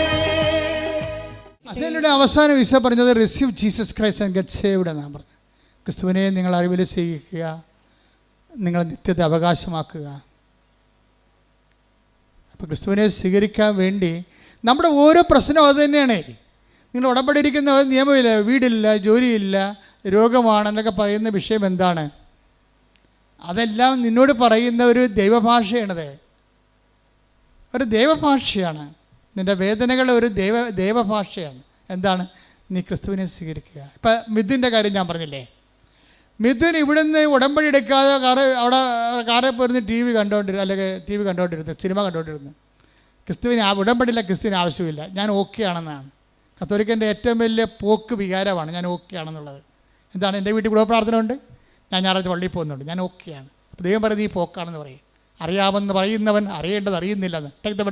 1 കൊരിന്തോസ് 8:2 അറിവുണ്ടെന്ന് ഭാവിക്കുന്നവൻ, അറിവുണ്ടെന്ന് ഭാവിക്കുന്നവൻ അറിയേണ്ടത് അറിയുന്നില്ല. മിഥുൻ അറിയേണ്ടത് അറിയാത്ത ഒരാളാണ്. അറിയേണ്ടതറിയാത്തത് വരെ ക്രിസ്തുവിനെ സ്വീകരിക്കാനുള്ള സമ്മർദ്ദങ്ങൾ സഹനത്തിൻ്റെ സാഹചര്യമായി നമ്മുടെ കൂടെ നടക്കും. This is sound of heard. ഇതാണ് ഈ സഹനത്തിൻ്റെ ഒരു വേട്ടപ്പടി പറയാൻ നടക്കും. എന്തിനാണ്? നീ ക്രിസ്തുവിനെ സ്വീകരിക്കൂ, receive Jesus Christ and get saved. Mithun എന്താ സംഭവിച്ചത്? അവനായിരുന്നല്ല ദൈവം, അന്നദാതാവ്, ബ്രെഡ് ഗീവർ, വീട്ടിലെ ബ്രെഡ് ഗീവറായിരുന്നു. പെട്ടെന്ന് ആ ജോലി പോയി. കുടുംബം മുഴുവൻ നിലനിന്നിരുന്ന മരുന്നും ഭക്ഷണവും കറണ്ട് ചാർജും വെള്ളത്തിൻ്റെ കരവും വീട്ടുകാരവും എല്ലാം കൊടുത്തിരുന്ന ഒറ്റ ദൈവമാണ്. ഈ ദൈവത്തിൻ്റെ ജോലി പോയി. അതോടുകൂടി ഇവൻ നിലംപരിശായി. ഇതിൻ്റെ കോൺഫിഡൻസിലായിരിക്കും എപ്പോഴും മിലിറ്ററി ടാർഗറ്റിംഗ് നടക്കുന്നത്. അതുകൊണ്ട് നിൻ്റെ കോൺഫിഡൻസ് കർത്താവിലായിരിക്കണം. പ്രാർത്ഥിക്കുക, കർത്താവേ, എൻ്റെ പഠനം, എൻ്റെ ആരോഗ്യം, എൻ്റെ തറവാടിത്തം, എൻ്റെ സമ്പത്ത് ഒന്നുമല്ല. കർത്താവേ, നീയാണ് എൻ്റെ പാറ, നീയാണ് എൻ്റെ ആത്മവിശ്വാസം. കോൺഫിഡൻസ് കർത്താവിലാകുമ്പോൾ അത് പാറയുടെ ബലം ചെയ്യും. കർത്താവാണ്, എനിക്ക് കർത്താവുണ്ടല്ലോ. എല്ലാവർക്കും പ്രശ്നങ്ങൾ വരുമ്പോൾ എന്താണ് അവർ പറയണത്? അപ്പന് പെട്ടെന്ന് തലപ്പോശൽ വന്നു, അപ്പൻ ICU ആയെന്ന് ഫോൺ വരുമ്പോൾ മകളെന്താ പറയണത്? ഞാൻ പാറപ്പുറത്താണ്. എന്താ കാര്യം? നമ്മളമ്മച്ചി ഉടമ്പടി എടുത്തിട്ടുണ്ടല്ലോ അമ്മച്ചി, അതാണ് പാറയെന്ന് പറയണത്. ഇന്ന് എല്ലാവരും അങ്ങനെ പറയാൻ തുടങ്ങി. കേരളത്തിൻ്റെ ആധ്യാത്മിക അജണ്ട അമ്മമാരെ പ്രത്യക്ഷപ്പെട്ടതിൻ്റെ ഭാഗമായിട്ട് ദൈവം ഇവിടെ നിശ്ചയിച്ചിരിക്കണം ഉടമ്പടിയിലൂടെ. ശ്രുതിക്കട്ടെ, ഹല്ലേലൂയ, ഹല്ലേലൂയ, ഹല്ലേലൂയ. ക്ലേശകാലത്ത് കൂടാതെ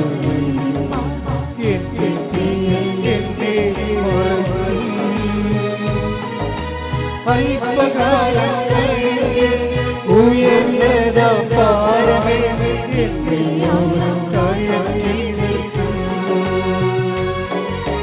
അല്പകാലം കഴിഞ്ഞ് ഉയർന്നതാ പാറമേ.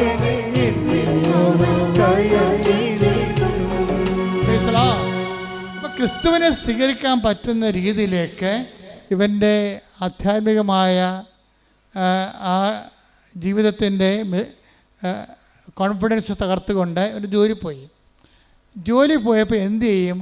ഓട്ടോമാറ്റിക്കായിട്ട് മിഥുൻ്റെ അപ്പനും മകനും കൂടി ഇരിക്കുകയാണ്. സങ്കടമായ കുടുംബത്തിൻ്റെ പാത്തോസ് വായിക്കുന്ന സമയമാണ്, സങ്കടസീനാണ്. ജോലി പോയി. ഇനി അപ്പന് മരുന്നിന് പ്രശ്നമുണ്ട്, കടക്കാർക്ക് പറ്റുകടി പീടികയിൽ ബില്ല് വരും, പല പല പ്രശ്നങ്ങളാണ്. ഇനി ഇടയ്ക്ക് വല്ല ജ്ഞാനസ്ഥാനം, കല്യാണം ഒക്കെ വന്ന് കടം മേടിക്കേണ്ടി വരും, മറ്റുള്ള മുമ്പിൽ ചോദിക്കേണ്ടി വരും, പല പ്രശ്നമാണ്. ഇതൊക്കെ അപ്പനും മകനും കൂടി അങ്ങനെ സങ്കടപ്പെട്ടുകൊണ്ടിരിക്കുന്ന സമയത്ത് ഇളം തന്നെ ഇരുന്ന് സംസാരിക്കുകയാണ്. അപ്പന്മാർ തമ്മിൽ ഒരു കൂട്ടാണ്. എന്താ കാര്യം? ഇവൻ വിദേശത്ത് പോകാത്തതിൻ്റെ കാര്യം അപ്പനെ നോക്കാൻ വേണ്ടി, വീട്ടിൽ നിൽക്കാൻ വേണ്ടി ആണ് ഈ വിദേശത്ത് പോകാത്തത്. അങ്ങനെയുള്ള മക്കളുണ്ട് കേട്ടോ.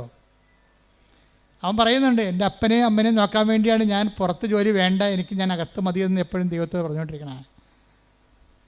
അപ്പോൾ ഇത് പറയുന്നത് അപ്പനും മകനും കൂടി ഇരുന്ന് ഇളഞ്ഞിരുന്നുണ്ട് ഈ കഥ പറയുകയാണ്. മകൻ എന്ത് ചെയ്യോടാ? ഇല്ല ദൈവം. അപ്പോൾ അപ്പം പറയും, നീ ഉടമ്പടി എടുക്കടാ, ഞാനല്ലേ ഇപ്പോൾ ഉടമ്പടി എടുത്തിരിക്കണത്, നീ ഉടമ്പടി എടുക്കടാ എന്ന് പറയും. കാര്യം ഉടമ്പടി കുഞ്ഞ് ഓടിക്കാളാണ്. നീ ഉടമ്പടി എടുക്കടാന്ന് പറഞ്ഞില്ല, പെട്ടെന്ന് ഇതും പറയുകയാണ്, അമ്മ ഞങ്ങളുടെ അടുത്തിരിക്കണ പോലെയൊക്കെ തോന്നി, വല്ലാത്തൊരു മുല്ലപ്പൂവിൻ്റെ അപ്പനത് പറയുകയും വല്ലാത്തൊരു മുല്ലപ്പൂവിൻ്റെ സുഗന്ധം. എന്നിട്ട് ഇതും പറയണത് അമ്മ ഞങ്ങളുടെ അരികിൽ ഇരിപ്പുണ്ടായിരുന്നെന്ന്. അപ്പം അപ്പൻ പറയണത് കേക്ക് മകനെ, അതാണ് ശരി, എനിക്ക് നിൻ്റെ ജീവിതത്തിൽ പ്രവർത്തിക്കാൻ ആഗ്രഹമുണ്ട്, നീ ഇങ്ങനെയുള്ള ജീവിക്കണവനല്ല, ഇതിനേക്കാൾ ഉപരി ആധ്യാത്മികമായ ഉയരങ്ങളിൽ ക്രിസ്തുവിൻ്റെ കൃപ ആർജിക്കേണ്ടവനാണ്. അതുകൊണ്ട് ഇതാണ് സമയം. ഉടനെ മിഥുൻ പിറ്റേ ദിവസം തന്നെ വന്ന് ഉടമ്പടി എടുത്തത്. ഉടമ്പടി എടുത്തപ്പോൾ എന്നെ സംഭവിച്ചതെന്ന് വെച്ച് കഴിഞ്ഞാൽ, പ്രവടാന്ന് 3 കമ്പനി കേരളത്തിൽ തന്നെ വിളിച്ചവനെ. ഒരു കമ്പനിയെ തട്ടിക്കളഞ്ഞ്. എന്താ കാര്യം? ആ കമ്പനിക്കാരൻ ചോദിക്കുന്ന ഇൻ്റർവ്യൂവിന് ഫേസ് ചെയ്യാൻ പറ്റത്തില്ല. സെക്കൻഡ് ഫേസ് ആകുമ്പോൾ എല്ലാവരും തോറ്റുപോകും. 1000 പേര് വേണമെങ്കിൽ അവർ 1 പേര് 2 പേരെ വേണമെങ്കിൽ അവർ 1000 പേരെ വിളിക്കുന്നേ ഉള്ളൂ. ഭയങ്കര പ്രശ്നമാണ്. അപ്പോൾ അവിടെ പോകണമെന്ന് തീരുമാനിച്ചു. ബാക്കി 2 കമ്പനി അത് ഇൻ്റർവ്യൂ അറ്റൻഡ് ചെയ്ത്. 2 കമ്പനി ഇൻ്റർവ്യൂ അറ്റൻഡ് ചെയ്ത് കഴിഞ്ഞപ്പോൾ 2 നല്ലതാണ്, പക്ഷേ ഉറപ്പില്ല. കാര്യം വിളിക്കണില്ല, അവർ വിളിക്കണില്ല, അതാണ് സംഭവം. ഇനി അമ്മ ടൈം മാത്രമായത് കാരണം എന്താ ചെയ്തിരിക്കണമെന്ന് അറിയാമോ? ഈ 3 കമ്പനിയുടെയും ഇൻ്റർവ്യൂ വരണ ടൈം നോക്കണം. ഒന്ന് 9 മണിക്ക് ഓടിയെത്താൻ പറ്റിയ ടൈമാണല്ല. രണ്ടാമത്തത് 12 മണിക്ക്. ഇവിടുത്തെ ഇൻ്റർവ്യൂ കഴിഞ്ഞ് അടുത്ത ഇൻ്റർവ്യൂവിന് പോകാം. 9 മണിക്കാണെങ്കിൽ തെണ്ടിപ്പോയനാം. ദൈവം ചെയ്യാനുള്ള ചില കാര്യങ്ങളുണ്ട്, അത് ദൈവത്തിന് മാത്രമേ ചെയ്യാൻ പറ്റത്തുള്ളൂ. അത് നമ്മൾ അറിയണം. ദൈവത്തിന് എന്തിനു വേണ്ടിയാണെന്ന് ചോദിച്ചു കഴിഞ്ഞാൽ, ദൈവം ആധ്യാത്മിക ഒരു AI ആണ്. അതായത് പ്രോഗ്രാം ചെയ്യും. സമയ ഘടികാരം നെഞ്ചുചാർത്തി പ്രത്യക്ഷപ്പെട്ട സമയത്തിൻ്റെ സഞ്ചാരി മാതാവ് നിൻ്റെ സമയത്തെ പ്രോഗ്രാം ചെയ്യും. ഒന്ന് 9 മണിക്ക്, ഒന്ന് 12 മണിക്ക്, ഒന്ന് 4:30 മണിക്ക്. ഇങ്ങനെയുണ്ട് പരിപാടി. ഇത് ആർക്കും ചെയ്യാൻ പറ്റുമോ? 3 കമ്പനിയിൽ നിന്ന് ഇവന് ഓടിയെത്താൻ പറ്റുന്ന രീതിയിലാണ് ഇൻ്റർവ്യൂ അറേഞ്ച് ചെയ്തിരിക്കുന്നത്. അപ്പോൾ അവന് ഉടമ്പടിയിലായി. ഉടമ്പടി വർക്കൗട്ട് ചെയ്യാൻ തുടങ്ങി. സമയത്തെ ദൈവം ഇടപെട്ട് കഴിയുമ്പോൾ അതിൻ്റെ അർത്ഥം ഉടമ്പടി ഒരു ബാക്ക് സ്റ്റിയറിങ്ങിലായി. അമ്മ പുറകിലിരുന്ന് സ്റ്റിയർ ചെയ്യാൻ തുടങ്ങി ആളെ. അതുകൊണ്ടാണ് ഈ ഉടമ്പടി ടൈം ഇങ്ങനെ കറക്റ്റ് ചെയ്ത് വരണത്. അപ്പോൾ ഇവന് 1ാമത്തെ ഉടമ്പടിക്ക് 9 മണിക്ക് പോയി. 1ാമത്തെ ഇൻ്റർവ്യൂ 9 മണിക്ക് പോയി. അവരോട് സംസാരിച്ചു. അവർ ചുമ്മാ ബയോഡേറ്റ എവിടെയാണ് വർക്ക് ചെയ്തത്, അങ്ങനെ കുറച്ച് കാഷ്വൽ കാര്യങ്ങൾ ചോദിച്ചു. അപ്പോൾ തന്നെ മനസ്സിലായി ഇവരാളെ എടുത്തിട്ടുണ്ട്, നമ്മളെ ആവശ്യമില്ലെന്ന്. അവർ കുറേ ഇൻ്റർവ്യൂവിന് പോയിട്ട് പരിചയമുള്ള ആളല്ല. ഇൻ്റർവ്യൂ ഈസി ആണെങ്കിൽ ഓർക്കുക, എടുക്കാനുള്ള ആളെ എടുത്തിട്ടുണ്ട്, നിങ്ങൾ ആവശ്യമില്ലെന്ന്. അതുകൊണ്ടാണ് അപ്പൻ്റെ പേരെന്താണ് നമ്മൾ ചോദിക്കണത്. അമ്മയുടെ പേരെന്താ, എവിടുന്ന് വരുന്നത്, പണ്ട് എവിടെയായിരുന്നു എന്നൊക്കെ ചോദിക്കും. ഇത്രയേ ഉള്ളൂ. എൻ്റെ അർത്ഥം അവർ ആൾക്കാരെ എടുത്ത്. 12-ാം മണിക്കുള്ള ഇൻ്റർവ്യൂവിനും സെയിം ക്വസ്റ്റ്യനാണ്. എവിടെയാണ് നേരത്തെ വർക്ക് ചെയ്തത്, അവിടുന്ന് പോരാൻ കാര്യം എന്താ, എങ്ങനെ അവിടെ ജോലി നഷ്ടപ്പെട്ടത്, അത്രേ ഉള്ളൂ. വേറെ ഒന്നും ചോദിക്കും. ഇവൻ്റെ കലിബറോ ഇവൻ്റെ എക്സ്പീരിയൻസോ ഒന്നും അത് ചോദിക്കണ്ട. ഇവൻ്റെ സർട്ടിഫിക്കറ്റ് തുറന്നു നോക്കണില്ല. അതൊക്കെ ഞങ്ങൾ നേരത്തെ കണ്ടതാണ്, അതിലെ നിങ്ങൾ വിളിച്ചതെന്ന് പറയും. അത്രേ ഉള്ളൂ. അപ്പോൾ ഈ 2 കമ്പനിയിലും ആളെ നേരെ എടുത്തതാണ്.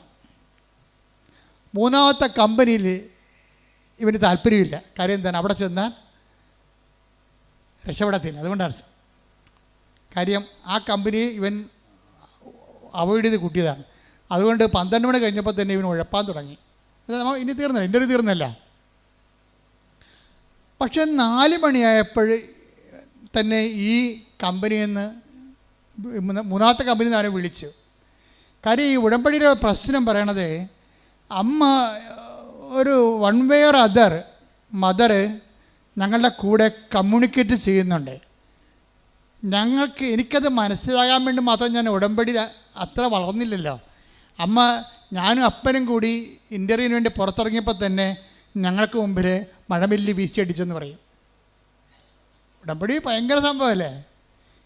അത് അമ്മയെ കയ്യൊപ്പുള്ള സാധനമാണെങ്കിൽ അപ്പം തന്നെ ഉടമ്പടിയുടെ അടയാളമാണല്ലോ മഴവില്ല്. അപ്പനും ഞാനും കൂടി വിസ്മയത്തോടെ ഇങ്ങനെ മഴവില്ല് നോക്കി. അത് മറിയാതെ അമ്മയായി സാന്നിധ്യമായി നിന്നു. 4 മണിയായപ്പോൾ 3ാമത്തെ സ്ഥലത്ത് നിന്ന് തന്നെ വിളിച്ചു. എനിക്ക് പോകാൻ താല്പര്യമില്ല. ഞാൻ പറഞ്ഞു ഞാൻ വളരെ അകലെയാണ്, മറ്റൊരു ഇൻ്റർവ്യൂ പങ്കെടുത്തുകൊണ്ടിരിക്കുകയായിരുന്നു, അത് കഴിഞ്ഞതേ ഉള്ളൂ, ഇനി ഓടിയെത്തുമ്പോൾ 4:30 മണിയാകും, അല്ലെങ്കിൽ ചിലപ്പോൾ കഴിഞ്ഞു പോകും, സാരമില്ല നിങ്ങൾ വരാൻ പറഞ്ഞു. 4:30 മണിയായപ്പോൾ ഇവൻ ഒരിടത്തും എത്തിയിട്ടില്ല, ഓടിക്കൊണ്ടിരിക്കുകയാണ്. അപ്പോൾ കമ്പനിയിൽ നിന്ന് വിളിച്ചു, നിങ്ങളുടെ ടൈമാണല്ലോ എന്ന് പറഞ്ഞു. പറഞ്ഞ് ഞാൻ എൻ്റെ അവസ്ഥയിലാണ്, കുഴപ്പമില്ല നിങ്ങൾ വരാൻ പറഞ്ഞു. 4:30 മണിക്കുള്ള ഇൻ്റർവ്യൂവിന് അവൻ ചെല്ലുമ്പോൾ ആ സ്ലോട്ടിൽ അവൻ മാത്രമേ ഉള്ളൂ. 5 മണിക്കാണ് അവിടെ എത്തണത്. 5 മണിക്ക് ഇവനോട് ഇൻ്റർവ്യൂ ചോദിച്ചു. വ്യാപകമായ രീതിയിൽ ഭയങ്കര അനലൈസ് ചോദ്യങ്ങൾ ചോദിച്ചു. കുറേ നേരം നിന്ന് വിടുമ്പോഴേ പിറ്റേ ദിവസം ഇവന് അപ്പോയിൻമെൻറ്റ് ഓർഡറായി. അതെന്താ പ്രശ്നം, അത് നിങ്ങളൊന്ന് ചിന്തിച്ച് നോക്കണം. അതായത് ഈ ഉടമ്പടി ഇവൻ ഈ കമ്പനി ജോലി ഇവൻ ഉപേക്ഷിച്ചതാണ്. അവരെടുക്കാനുള്ള ആളെ എടുത്തായിരുന്നു. ആ കമ്പനി 3ാമത്തെ കമ്പനി എടുക്കാനുള്ള ആളെ ഓൾറെഡി എടുത്തതാണ്. ഇവൻ എടുക്കേണ്ട കാര്യമില്ല. മാതാവ് അവൻ്റെ ആ മുറി കയറിയിട്ട് ഇവന് വേണ്ടി ഇവരെ വെയിറ്റ് ചെയ്തുകൊണ്ടിരിക്കുകയാണ്. ഇവന് ജോലി കിട്ടിക്കഴിഞ്ഞപ്പോൾ ഇവൻ അവിടുത്തെ ക്ലർക്കിനോട് ചോദിച്ചു, എൻ്റെ സ്ലോട്ടിൽ എത്ര പേരുണ്ടായെന്ന് ചോദിച്ചു. ക്ലർക്ക് പറഞ്ഞു, നിങ്ങളുടെ സ്ലോട്ടിൽ നിങ്ങൾ മാത്രമേ ഉള്ളൂ, നിങ്ങൾക്ക് വേണ്ടിയാണ് കമ്പനി 1 മണിക്കൂർ വെയിറ്റ് ചെയ്തതെന്ന്. കമ്പനി വെയിറ്റ് ചെയ്തതല്ല, കമ്പനിയെ വെയിറ്റ് ചെയ്യിച്ചതാണ്.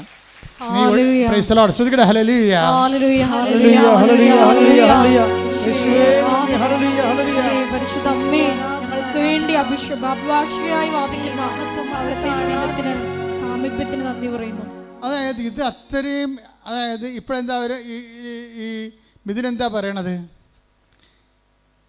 എത്ര കാലം കഴിഞ്ഞാലും എൻ്റെ ജീവിതം ഞാൻ ഉടമ്പടിയായി തന്നെ ജീവിക്കുമെന്ന് പറഞ്ഞു. എന്താ കാര്യം? ഉടമ്പടിയിൽ മറ്റ് പ്രാർത്ഥനാ രീതികളെ പോലെയല്ല, ദൈവത്തിൻ്റെ സാന്നിധ്യം സ്വപ്നമായിട്ടും. ഒരു പ്രാവശ്യം ഇവന് ജോലി പോയില്ലേ, ജോലി പോയിട്ട് ഉടമ്പടി എടുക്കാത്തൊരു കാലം ഉണ്ടായിരുന്നില്ല. അപ്പോഴും ഇവനൊരു വെളുപ്പിന് 4 മണിക്കൂർ സ്വപ്നം കണ്ട് കൃപാസനം മാതാവ് കരയണേ.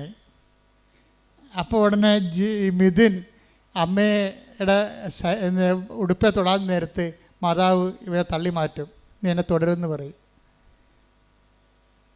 അപ്പോൾ അന്ന് മുതൽ എന്നുവെച്ചാൽ നമ്മൾ ഉടമ്പടിയുടെ ഫലങ്ങൾ മനസ്സിലാക്കുന്ന വെച്ചാൽ നമുക്ക് ദൈവത്തെ തൊടാൻ പറ്റിയ ആത്മീയ സാഹചര്യമുണ്ട്, തൊടാൻ പറ്റാത്ത സാഹചര്യമുണ്ട്. അതുകൊണ്ടാണ് ഞാൻ നിങ്ങളോട് പറയണത്, നിങ്ങൾ ഉടമ്പടിയോട് പാലിക്കുന്നവരും ദൈവത്തിന് നിങ്ങളെ തൊടാൻ പറ്റിയ, ദൈവം അതിനെ അനുവദിക്കാൻ പറ്റുന്ന രീതിയിൽ നിങ്ങൾ വിശുദ്ധിയും വിശ്വസ്തതയും ഉള്ളവരായിരിക്കണം. പ്രാർത്ഥിക്കട്ടെ. കർത്താവേ, ഉടമ്പടിയോട് വിശുദ്ധിയും വിശ്വസ്തതയോടെയും ജീവിക്കുവാൻ എന്നെ സഹായിക്കണമേ. അപ്പൊ ഇങ്ങനെയല്ല. ഇപ്പൊ ഇത് മിഥുൻ്റെ കാര്യം, രാധമ്മ, അതായത് എന്താണ് എൻ്റെ ജീവിതമെന്ന് ഇവർ തന്നെത്താൻ പറയാണ്, അമ്മച്ചി തന്നെത്താൻ പറയാണ്. എൻ്റെ ജീവിതം ഇനി അടുത്ത ജന്മത്തിൽ ഒരു ക്രിസ്ത്യൻ കുടുംബത്തിൽ ജനിക്കണമെന്നാണ് എൻ്റെ ആഗ്രഹമെന്ന്.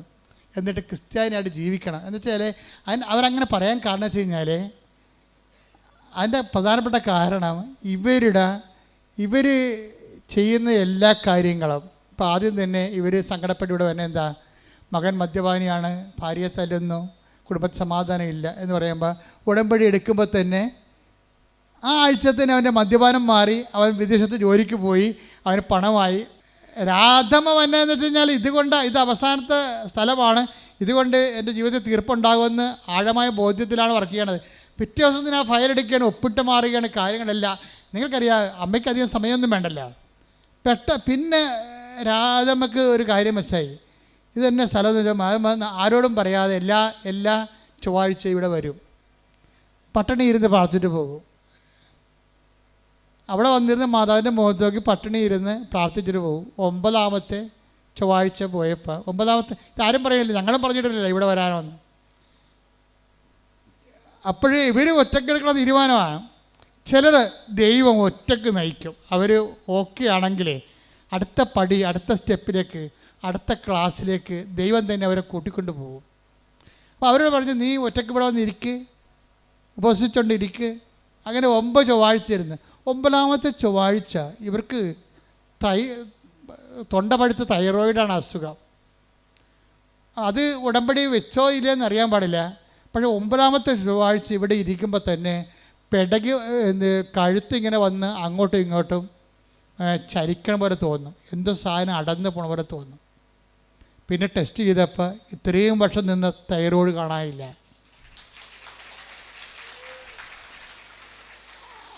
അപ്പോഴവർക്ക് പിന്നെ അവരുടെ വിശ്വാസം പെരുകിയില്ലേ. അവരുടെ വീട്ടിൽ ചേടത്തിയോ ഉണ്ട് ആണെന്നത്. അപ്പോൾ അവർക്ക് നടക്കാൻ പാടില്ല. അവർ കുണ്ടളം കാഴ്ച കിടക്കുന്ന പോലെ അവരുടെ വെരിക്കോസ് ഇങ്ങനെ കറുത്ത് ഇങ്ങനെ കഷ്ണം പോലെ തൂങ്ങുകയാണ്. ഭയങ്കര വേദന. അപ്പോൾ ഇവരെന്നാ ചെയ്യണത്? ഇവർക്ക് തന്നെ പ്രേക്ഷിത ശക്തി കിട്ടി. നിങ്ങളുടെ പേഴ്സണൽ എംപവറിങ്ങിന് വേണ്ടിയാണ് നിങ്ങളുടെ കൂടെ ഈ പത്രം പ്രേക്ഷിത പ്രവർത്തനമായിട്ട് കൊടുക്കുന്നത്. അപ്പം മിഥുൻ എന്നോട് പറഞ്ഞ് ഇവിടെ സാക്ഷ്യം പറഞ്ഞാൽ എന്തറിയാവോ, ഈ പത്രം നിങ്ങളെ കൊടുക്കണത് ഇവിടെ പറയണ പോലെ ഞാനും എൻ്റെ അപ്പനും കൊടുക്കണത്. നിങ്ങളിവിടെ പറയണത് പള്ളിക്കൊണ്ടേ കൊടുക്കുക, അല്ലെങ്കിൽ വേറെ എവിടെയെങ്കിലും ഓട്ടോറിക്ഷക്കാർക്ക് കൊടുക്കുകയല്ലേ. ഞങ്ങളങ്ങനെയല്ലേ ചെയ്യണത്. ഞാനും അപ്പനും കൂടി പത്രം കൊണ്ട് പോകും. അപ്പം പുറകെ ഇരിക്കും, ഞാൻ ബൈക്ക് ഓടിക്കും. എന്നിട്ട് ഞങ്ങൾ ഓരോ വീട്ടിലും പോയിട്ട് ഓരോ അത്ഭുതവും പറയും. ഇപ്പം മിഥുനും അപ്പനും ചെയ്യണത് എന്താണ്? അവർ ബൈക്കൊക്കെ കയറി, മകൻ ബൈക്ക് ഓടിക്കും, അപ്പം പുറകെ ഇരിക്കും. ജോലിയും പോയി, എല്ലാം പോയി, കടത്തിലായി പ്രയാസപ്പെട്ട് ജീവിക്കുകയാണ്. പക്ഷേ അവരവരുടെ വിശ്വാസത്തിന് വിളക്ക് പിന്നെ എണ്ണ ഒഴിച്ച് കത്തിച്ചുകൊണ്ടിരിക്കും. എന്നിട്ട് ഓരോ വീട്ടിൽ ചെന്നുവെച്ചും അവരോട് പറയും, ഇന്നലെ കൃപാസനത്തിൽ ഇന്ന അത്ഭുതം നടന്ന്. എന്നിട്ട് ഇവൻ അതിൻ്റെ സ്റ്റാറ്റസ് എടുത്തിടും. കൃപാസനത്തിൽ നടന്ന് ഏറ്റവും നല്ല അത്ഭുതം നോക്കിയിട്ട് സന്നദ്ധൻ എടുത്തിട്ട് സ്റ്റാറ്റസ് എടുത്തിടും. അതെല്ലാവർക്കും ഷെയർ ചെയ്യും. അപ്പോൾ ഇത് രണ്ടും കൽപ്പിച്ച് ദൈവത്തിന് വേണ്ടി അങ്ങോട്ട് ജീവിക്കുകയാണ്. ദൈവത്തിന് വേണ്ടി ജീവിക്കുകയാണ്. അമ്മ ഇവിടെ പ്രത്യക്ഷപ്പെട്ടതിൻ്റെയും അതനുസരിച്ചുകൊണ്ട് മനുഷ്യൻ്റെ കണ്ണുനീരൊപ്പിയെടുത്തുകൊണ്ട് അവനെ ആശ്വസിപ്പിക്കാൻ പോകുന്ന സദ്വാർത്ത നിങ്ങളുടെ അനുഭവങ്ങളിലൂടെ മറ്റുള്ളവർ കൈമാറേണ്ടതാണ്.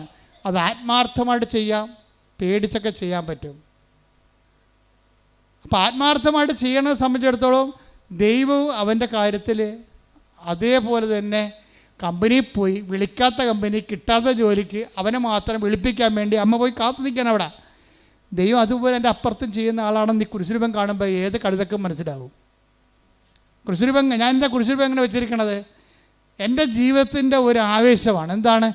ദൈവം നിന്നെ വീണ്ടെടുക്കാൻ, നീ ഒറ്റ ആളാണെങ്കിൽ പോലും നിന്നെ വീണ്ടെടുക്കാൻ ദൈവം ഏതറ്റം വരെയും പോകും എന്നുള്ളതിൻ്റെ അല്ലേ കുരിശുരൂപം നമ്മളെ പഠിപ്പിക്കുന്ന പാഠം എന്ന് പറയുന്നത്.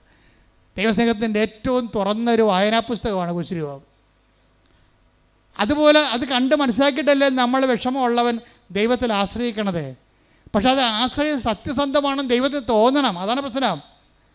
ആശ്രയം സത്യസന്ധമാണെന്ന് ദൈവത്തിന് തോന്നിക്കഴിഞ്ഞാൽ പിന്നെ നിങ്ങൾക്ക് തിരിഞ്ഞു നോക്കേണ്ടി വരത്തില്ല. രാധമ്മ എന്താ ചെയ്യണത്? രാധമ്മ എല്ലാ വീട്ടിലും ഇതുപോലെ പാവപ്പെട്ടവളാണേ, അവളില്ലാത്ത ഭക്ഷണം ഉണ്ടാക്കി വീടുകളിലൊക്കെ രോഗികളെല്ലാം കൊടുക്കും. എന്നിട്ട് കൃപാസനം മാതാവിനെക്കുറിച്ച് അവരോട് സംസാരിക്കും. സങ്കടം വരുന്ന എല്ലാ മനുഷ്യരോടും പരിഹാരമായിട്ട് രാധമ്മ പറയണത് കൃപാസനം മാതാവിനെക്കുറിച്ചും അവൾക്കുണ്ടായിരുന്ന അനുഭവമാണ് പറയണത്. അത് പറഞ്ഞ് അവസാനം അങ്ങനെ സുവിശേഷം കൈമാറാൻ വേണ്ടി ആഗ്രഹിക്കുന്നവന് ദൈവം അടയാളം കൊടുക്കും.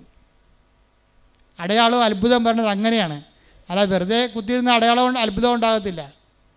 Take the word of God. Roma 15:18 എടുത്തേ. റോമ 15:18. വിജാതീയരുടെ അനുസരണം നേടിയെടുക്കേണ്ടതിന് പറഞ്ഞ വിജാതീയരുടെ അനുസരണം നേടിയെടുക്കേണ്ടതിന് വാക്കാലും പ്രവൃത്തിയാലും അടയാളങ്ങളുടെയും അത്ഭുതങ്ങളുടെയും ബലത്താലും പരിശുദ്ധാത്മാവിന്റെ ശക്തിയാലും ഞാൻ വഴി ക്രിസ്തു പ്രവർത്തിച്ചവയൊഴികെ ഒന്നിനെക്കുറിച്ചും സംസാരിക്കാൻ ഞാൻ തുനിയുകയില്ല. അതാണ് അപ്പോസ്തലിക പ്രഭാഷണം എന്ന് പറയണത്. വേറെ ഒന്നിനെക്കുറിച്ചും പറയത്തില്ല. അതായത് സുവിശേഷ കൈമാറ്റത്തിന് ഒരു മീറ്റർ ഉണ്ട്. എന്താ അതിന്റെ മീറ്റർ? എന്താണ്? ഒന്നിന് വായിച്ചേ. വിജാതീയരുടെ അനുസരണം നേടിയെടുക്കേണ്ടതിന് അവന് വിശ്വാസം നേടിയെടുക്കണം. അവൻ വചനത്തെ വിശ്വസിക്കണം, വചനത്തെ അനുസരിക്കണം. അനുസരണം നേടിയെടുക്കണമെങ്കിൽ എന്ത് ചെയ്യണം? വിജാതി അനുസരണം നേടിയെടുക്കാൻ വേണ്ടി ഞാൻ എന്ത് ചെയ്യണം? വായിച്ചോളൂ. വാക്കാലും പ്രവൃത്തിയാലും. വാക്കും പ്രവൃത്തിയും ഉടമ്പടിയാണത്. അടയാളങ്ങളുണ്ടാവും, അത്ഭുതങ്ങളുടെയും ബലത്താലും പരിശുദ്ധാത്മാവിന്റെ ശക്തിയാലും ഞാൻ വഴി ക്രിസ്തു പ്രവർത്തിച്ചവയൊഴികെ ഒന്നിനെക്കുറിച്ചും സംസാരിക്കാൻ ഞാൻ തുനിയുകയില്ല. അപ്പൊ ഞാൻ വഴി ക്രിസ്തു പ്രവർത്തിച്ച ഇല്ലെങ്കിൽ നിങ്ങൾ ഉടമ്പടിയിലല്ല. ഒരാൾ ഉടമ്പടിയിലാണോ ഇല്ലെന്ന് നമുക്ക് എങ്ങനെ അറിയാൻ പറ്റുമെന്ന് വെച്ചാൽ അവർ വഴി ക്രിസ്തു പ്രവർത്തിക്കണം. എങ്ങനെ ക്രിസ്തു പ്രവർത്തിക്കേണ്ടത് എങ്ങനെയാ? ഇപ്പോൾ രാധമ്മയുടെ കാര്യം എടുക്കുക. എന്താണ്? ഈ കുണ്ടളം കാച്ചക്കണ പോലെ വേരിക്കോസ് മൊത്തം കറുത്ത് ഇരിക്കുകയാണ്. രാധ എന്താ പറയണത്? രാധ പോയി ഉടമ്പടി ഉപ്പും ഉടമ്പടി തൈലവും കൊണ്ടുവന്നിട്ട് ഈ കാലിൽ അങ്ങോട്ട് തേച്ച് കൊടുക്കും. 10-12 കൊല്ലമായ വേരിക്കോസാണേ. കാലെന്നിട്ട് മരവിച്ചിട്ട് കഴച്ചിട്ട് തലയെ വെച്ചിട്ട് കിടന്ന നിലയും പിടിച്ച് കിടന്ന് ഉറങ്ങണ വ്യക്തിയാണ്. വേറെ ആരുമല്ല അവിടെ ചെന്നിരിക്കണത്. ഇവർ മാത്രം. ഈ പാവപ്പെട്ട ചേച്ചി ഈ ഉടമ്പടി തൈലം ഉപ്പ് എടുത്തിട്ടുണ്ട് അവരുടെ കാലെ പെട്ടി കൊടുക്കും. വിശ്വപ്രമാണം ചൊല്ലി 3-ാം ദിവസം ഇത് പുതിയ കാല് പോലെ അങ്ങോട്ട് ഇരിക്കും. ഇപ്പം ആരാണ്? രാധ വഴി ക്രിസ്തു പ്രവർത്തിക്കാൻ, ക്രിസ്തുവിന് പ്രവർത്തിക്കാൻ ആഗ്രഹമുണ്ട്. എല്ലാവരിലൂടെയും പ്രവർത്തിക്കാൻ ആഗ്രഹമുണ്ട്. എല്ലാവരിലൂടെയും ക്രിസ്തുവിന് അടയാളം നൽകാൻ ആഗ്രഹമുണ്ട്. എല്ലാവരുടെയും ക്രിസ്തുവിന് അത്ഭുതങ്ങൾ നൽകാൻ ആഗ്രഹമുണ്ട്. എല്ലാവരെയും ക്രിസ്തുവിൽ മറ്റുള്ള മനുഷ്യരുടെ വിശ്വാസത്തിൽ കൊണ്ടുവരാൻ ആഗ്രഹമുണ്ട്. ഈ കുണ്ടളം കാഴ്ച കിടക്കുന്ന സംഭവങ്ങൾ മാറിക്കഴിഞ്ഞപ്പോൾ രാധമ്മയെടുത്ത് വേറെ ഒരു ചെടുത്തി വന്നിട്ടും പറഞ്ഞു. അവർ ജോലിക്ക് പോണ വീട്ടിലെ ചെടുത്തി പറഞ്ഞു, രാധമ്മേ ഒരു സമാധാനമില്ല, ഭയങ്കര പണവും ഭയങ്കര വസ്തുക്കളുള്ള കുടുംബമാണ്. രാധമ്മ പറഞ്ഞ അമ്മ കേൾക്കുമല്ല. ഞങ്ങൾ 16 കൊല്ലമായിട്ട് ഇവിടുത്തെ ഒരു 3 സെൻറ്റ് സ്ഥലത്തിന് വേണ്ടി പാകുടമ്പടി നടക്കാതെ കോടതി കേസ് നടക്കുകയാണ്. 16 കൊല്ലമായിട്ട് ഈ കുടുംബത്തിൽ 8 കുടുംബമാറ്റം ഉണ്ട്. അവിടെ പാകുടമ്പടിക്ക് 16 കൊല്ലമായിട്ട് കേസുണ്ട്. 3 സെൻറ്റ് സ്ഥലത്തിന് വേണ്ടിയുള്ള തർക്കത്തിലാണ് കേസ് പോണത്. അപ്പോൾ കോടതിയിലാണ് വിഷയം. അപ്പോൾ ഈ വിഷയം രാധമ്മയോട് പറയും, രാധികയോട് പറയും. അപ്പോൾ ഇവരെന്ത് ചെയ്യും? ഇവർ നേരെ പള്ളിയിൽ പോയിരിക്കും. എന്ന് പറയും, ചേച്ചി വിഷമിക്കേണ്ട ആവശ്യമില്ല, ഞാനത് അമ്മയോട് പറഞ്ഞോളാം. കുറച്ച് കഴിഞ്ഞപ്പോൾ ഒരു 3 മണിക്കൂർ കഴിഞ്ഞപ്പോൾ ചേട്ടത്തി വിളിച്ചിട്ട് പറഞ്ഞ്, രാധമ്മ എല്ലാ പ്രശ്നവും തീർന്ന്, മജിസ്ട്രേറ്റ് വന്നിട്ടുണ്ടായിരുന്നു, നിന്നളന്നിട്ട് എല്ലാം തിരിച്ചു, പ്രശ്നം തീർന്നു, ഇനി ഞാൻ വീട്ടിലോട്ട് പോവുകയാണ്, നീ അങ്ങോട്ട് വരാൻ പറയും. പെട്ടെന്നാണ്, എന്ത് സ്പീഡാണെന്ന് നോക്കിയേ. 16 കൊല്ലമാണ് 16 സെക്കൻഡ് കൊണ്ട് തീർക്കണത്. ഇതാരാ തീർക്കണത്? ഒരു പാവപ്പെട്ട ലേഡിയെ ദൈവം ഉപയോഗിക്കുകയാണ്. ആര് സത്യമായി വിശ്വസിക്കുന്നുവോ, ആര് ബോധ്യപ്പെട്ട് കർത്താവിന് വേണ്ടി വേറെ ചെയ്യുന്നുവോ, ആര് ക്രിസ്തുവിനെ കൈമാറാൻ തയ്യാറാകുന്നുവോ, അവരിലൂടെ ദൈവം പ്രവർത്തിക്കും. അപ്പം നിങ്ങളുടെ ഓരോ നിങ്ങളുടെ ഓരോ പ്രേക്ഷിത പ്രവർത്തനങ്ങളും കഴിയുമ്പോൾ നിങ്ങൾ എംപവറിങ്ങിലാണ്, പവർ ചെയ്യുകയാണ്. ദൈവം നിങ്ങളെ പവർ ചെയ്യുകയാണ്. നിങ്ങൾ കർത്താവിന് കൈമാറുന്ന ആളാണെന്ന് കണ്ടാൽ ഉടനെ ദൈവം നിങ്ങൾക്ക് അടയാളം തരാൻ തുടങ്ങും. അടയാളം, അത്ഭുതങ്ങൾ, പരിശുദ്ധാത്മാവിൻ്റെ നിറവുകൾ. അവരാണ് അവസാനം പറയണത്, ദൈവത്തെ കണ്ടുകൊണ്ട് ഞാൻ ഈ ഉടമ്പടിയിൽ ജീവിക്കുകയാണ്, ഇനിയും ഞാൻ മരണം വരെ ഉടമ്പടി തന്നെ ജീവിക്കും. എന്താ കാര്യം? ദൈവത്തെ തൊടാൻ പറ്റുന്ന ഒരു വഴികളിലൂടെയാണ് അവർ ജീവിതത്തെ സഞ്ചരിച്ചുകൊണ്ടിരിക്കുന്നത്. നിങ്ങൾ ഉടമ്പടിയിലായിരിക്കുന്നവരെ ഉടമ്പടിയെ നീതീകരിക്കണം. നിങ്ങളുടെ പ്രവർത്തനങ്ങൾ കൊണ്ട് അതിനെ സാധൂകരിച്ചുകൊണ്ട് സുവിശേഷത്തിൻ്റെ ശക്തരായ വക്താക്കളായി മാറാൻ വേണ്ടി ദൈവം നിങ്ങൾ അഭിഷേകം ചെയ്യട്ടെ. സ്തുതിക്കട്ടെ. ഹല്ലേലൂയ, ഹല്ലേലൂയ, ഹല്ലേലൂയ, ഹല്ലേലൂയ. ഹല്ലേലൂയ, ഹല്ലേലൂയ, യേശുവേ ആരാധന, ആരാധന, ആരാധന. ഹല്ലേലൂയ, ഹല്ലേലൂയ, ഹല്ലേലൂയ. യേശുവേ നന്ദി. ഹല്ലേലൂയ, ആരാധന,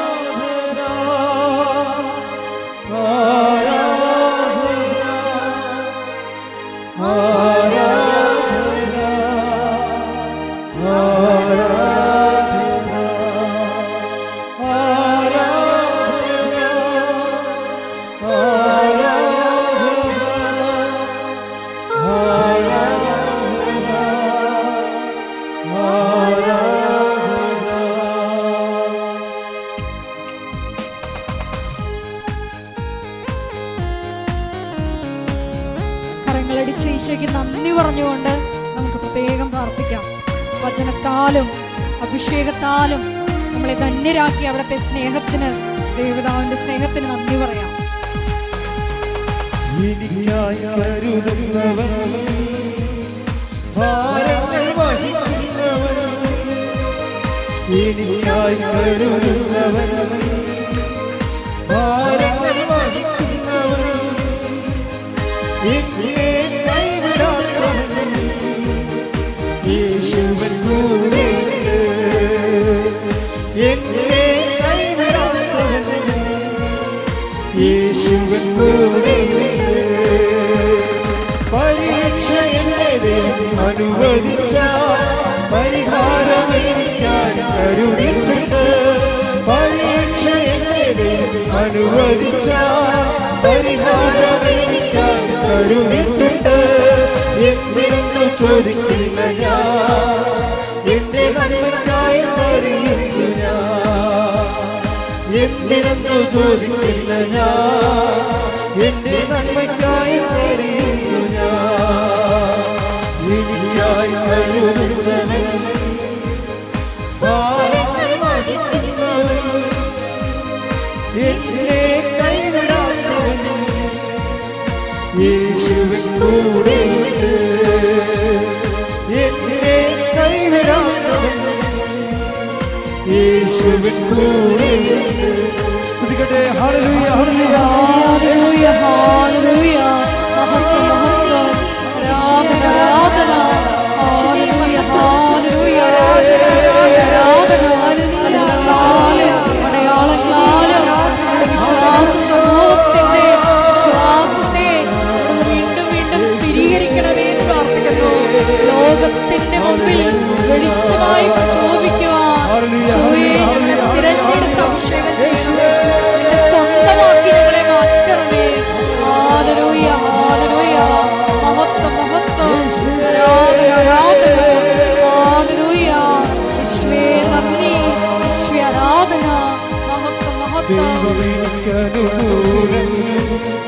അതു നന്നായി അറിയുന്നു ഞാൻ.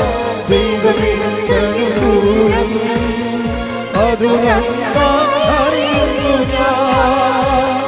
ദൈവമനുകൂലമെങ്കിൽ ആരെനിക്കെതിരായി? ദൈവമനുകൂലമെങ്കിൽ ആരെനിക്കെതിരായി? പരീക്ഷ എന്നത് അനുവദിച്ചാൽ പരിഹാരം എനിക്കാൻ കരുതിട്ടുണ്ട്. പരീക്ഷ എന്നത് അനുവദിച്ചാൽ പരിഹാരം എനിക്കാൻ കരുതിട്ടുണ്ട്.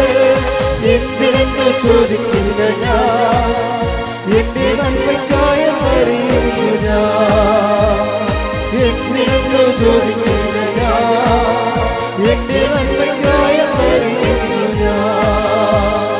എന്തിനെന്ന് ചോദിക്കില്ല ഞാൻ, എന്റെ നന്മയ്ക്കായെന്നറിയുന്നു ഞാൻ. ഹല്ലേലൂയ ഹല്ലേലൂയ ഹല്ലേലൂയ യേശുവേ.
എൻ്റെ പ്രിയപ്പെട്ടവരെ, ഇടത് കൈ നെഞ്ചിലും വലത് കൈ ശിരസിലും വെച്ചുകൊണ്ട് പ്രാർത്ഥിക്കേണ്ട സമയമാണ്. കർത്താവ് അടിപ്പിട പോലെ വൈദ്യാഘാതം പോലെ ദൈവികമായ ശക്തി ഉച്ച മുതൽ ഉള്ളംകാല് വരെ നിങ്ങളുടെ ആന്തരിക അവയവങ്ങളിലും നിങ്ങളുടെ ബാഹ്യസ്ഥലങ്ങളിലും കർത്താവിൻ്റെ കൃപയാൽ സ്നാനപ്പെടുന്ന വലിയ സമയമാണ്. ശ്രദ്ധിക്കട്ടെ. ഹല്ലേലൂയ ഹല്ലേലൂയ ഹല്ലേലൂയ. ശ്രദ്ധിക്കട്ടെ. ഹല്ലേലൂയ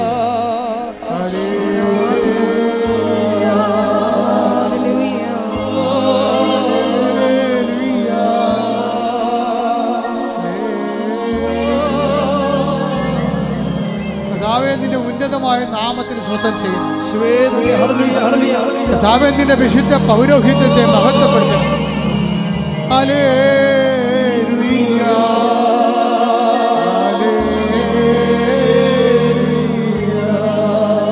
കർത്താവിന്റെ തിരുമുറുമാർന്ന വലതുകരം ഓരോ മകന്റെ മേലും ഓരോ മകളുടെ മേലും വെക്കണമേ. ശ്രദ്ധിക്കട്ടെ.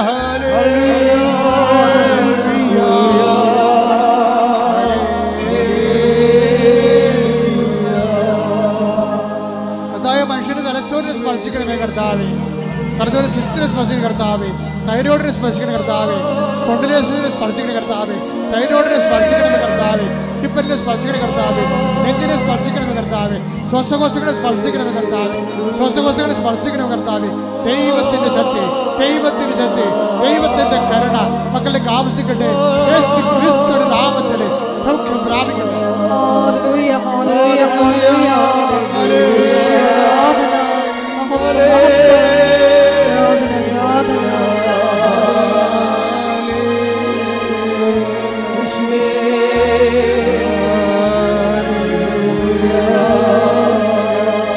ഞങ്ങൾക്ക് വേണ്ടി ക്രൂശിക്കപ്പെട്ടവനെ, ഞങ്ങൾക്ക് വേണ്ടി തിരുവിലാവിൽ മുറിവേറ്റവനെ, ഞങ്ങൾക്ക് വേണ്ടി തിരുമുറിവാർന്ന് അണിപ്പഴുതാർന്ന് വലത് കരത്താൽ സ്പർശിക്കണമേ.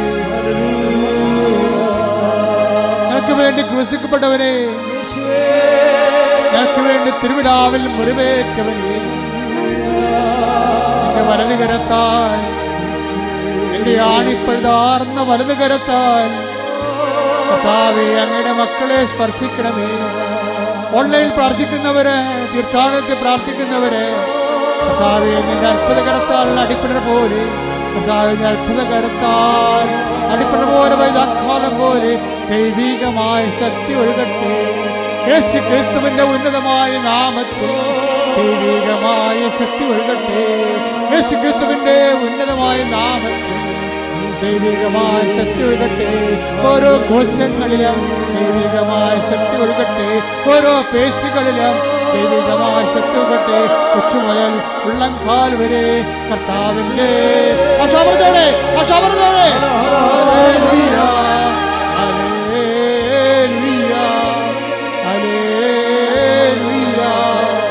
എനിക്ക് വേണ്ടി ക്രൂശിക്കപ്പെട്ടവരെ, എനിക്ക് വേണ്ടി തിരുവിലാവിൽ മുറിവേറ്റ്, എനിക്ക് വേണ്ടി മൃത്യുടം ചൂടിയവരെ, എനിക്ക് വേണ്ടി മൃത്യുടം ചൂടിയവരെ, നിന്റെ മുൾക്കിടത്ത് നൽകുന്ന വിശുദ്ധമായ രക്തം കർത്താവേ, നിന്റെ മുൾക്കിടത്ത് നൽകുന്ന വിശുദ്ധമായ രക്തം കർത്താവേ, കൊച്ചു മുതൽ ഉള്ളംകാൽ വരെ പടരട്ടെ. കർത്താവിന്റെ രക്തം, കർത്താവിന്റെ രക്തം, കർത്താവിന്റെ രക്തം ഓരോ കോശങ്ങളിലും ഓരോ പേശികളിലും കർത്താവിന്റെ രക്തം പടരട്ടെ.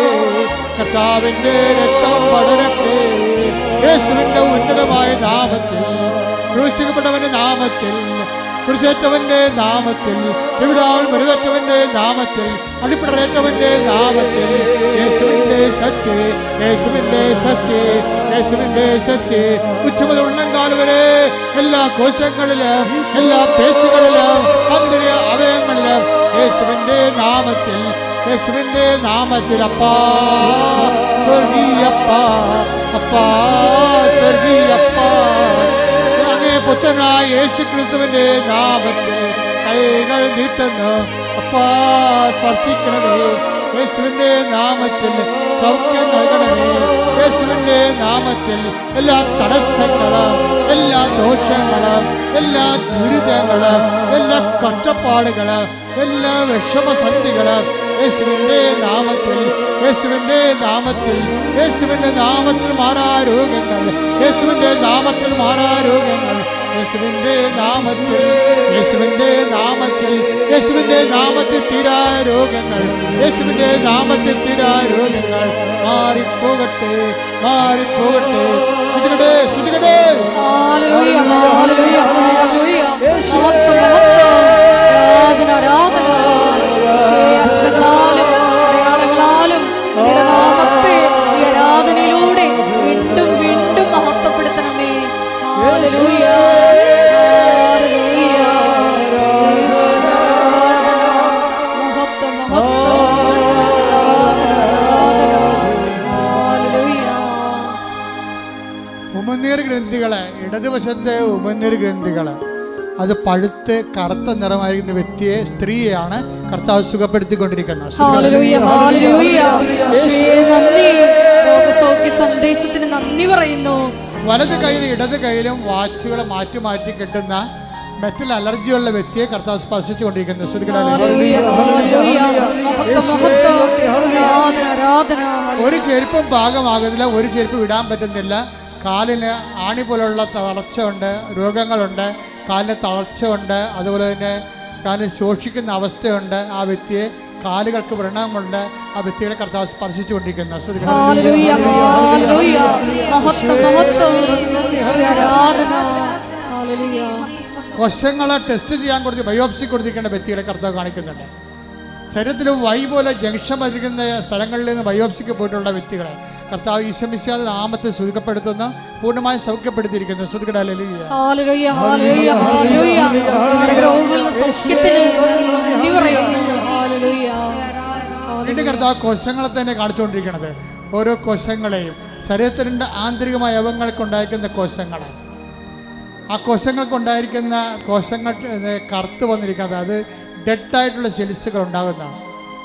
അതിന് ക്യാൻസർ എന്ന മറ്റു രോഗങ്ങൾ എന്ത് വേണമെങ്കിലും പറയാം. പക്ഷെ ആ കർത്താവ് ആ രോഗികളെ സ്പർശിച്ചുകൊണ്ടിരിക്കുന്നു, സൗഖ്യത്തേക്ക് നയിച്ചുകൊണ്ടിരിക്കുന്നു. ശ്രുതികട ഹല്ലേലൂയ, ഹല്ലേലൂയ. യേശുവേ നന്ദി. ആരാധന. ഞങ്ങളുടെ അവിടുത്തെ സാന്നിധ്യത്തിന് നന്ദി പറയുന്നു. മുട്ടേ നിൽക്കുക. സമാപന ആശീർവാദ സമയമാണ്.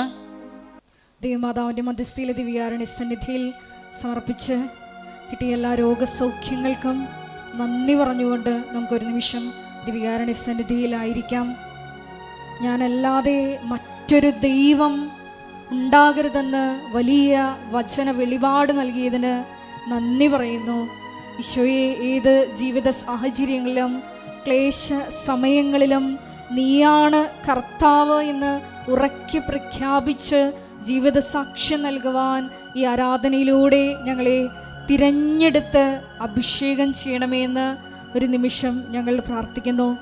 ഞങ്ങളുടെ കൃപാവര പ്രവൃത്തികളിലൂടെയും സാക്ഷ്യ ജീവിതത്തിലൂടെയും ഞങ്ങളുടെ വെളിച്ചം മറ്റുള്ളവർക്ക് നീയാകുന്ന ക്രിസ്തുവിൻ്റെ വെളിച്ചം മറ്റുള്ളവർക്ക് പകർന്നു കൊടുക്കുവാൻ ഞങ്ങളെ അഭിഷേകം ചെയ്യണമേ എന്ന് പ്രാർത്ഥിച്ചുകൊണ്ട് ശിരസ് നമിച്ച് നമുക്ക് ദിവികാരുണ്യനാഥൻ്റെ ആശീർവാദം സ്വീകരിക്കാം.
പരിശുദ്ധ പരമമാ ദിവ്യകാരുണ്യമേ,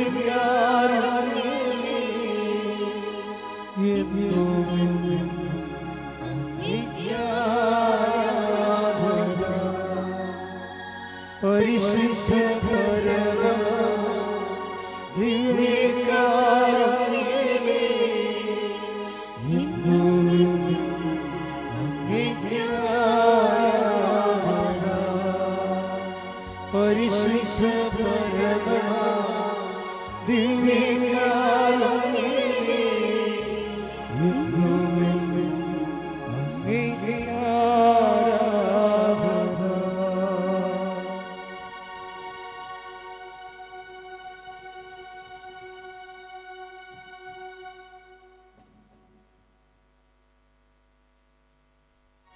ആവേ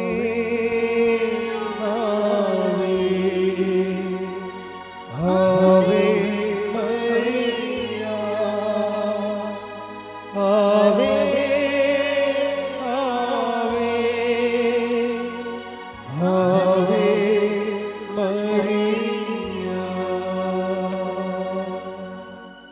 ഒക്ടോബർ 26-ാം തീയതിയാണ് ജപമാല റാലി. എല്ലാ ദിവസവും ജപമാലയിലെ ജപമാല റാലിയുടെ സുരക്ഷിതവും വിജയത്തിനു വേണ്ടി പ്രാർത്ഥിക്കേണ്ടതാണ്.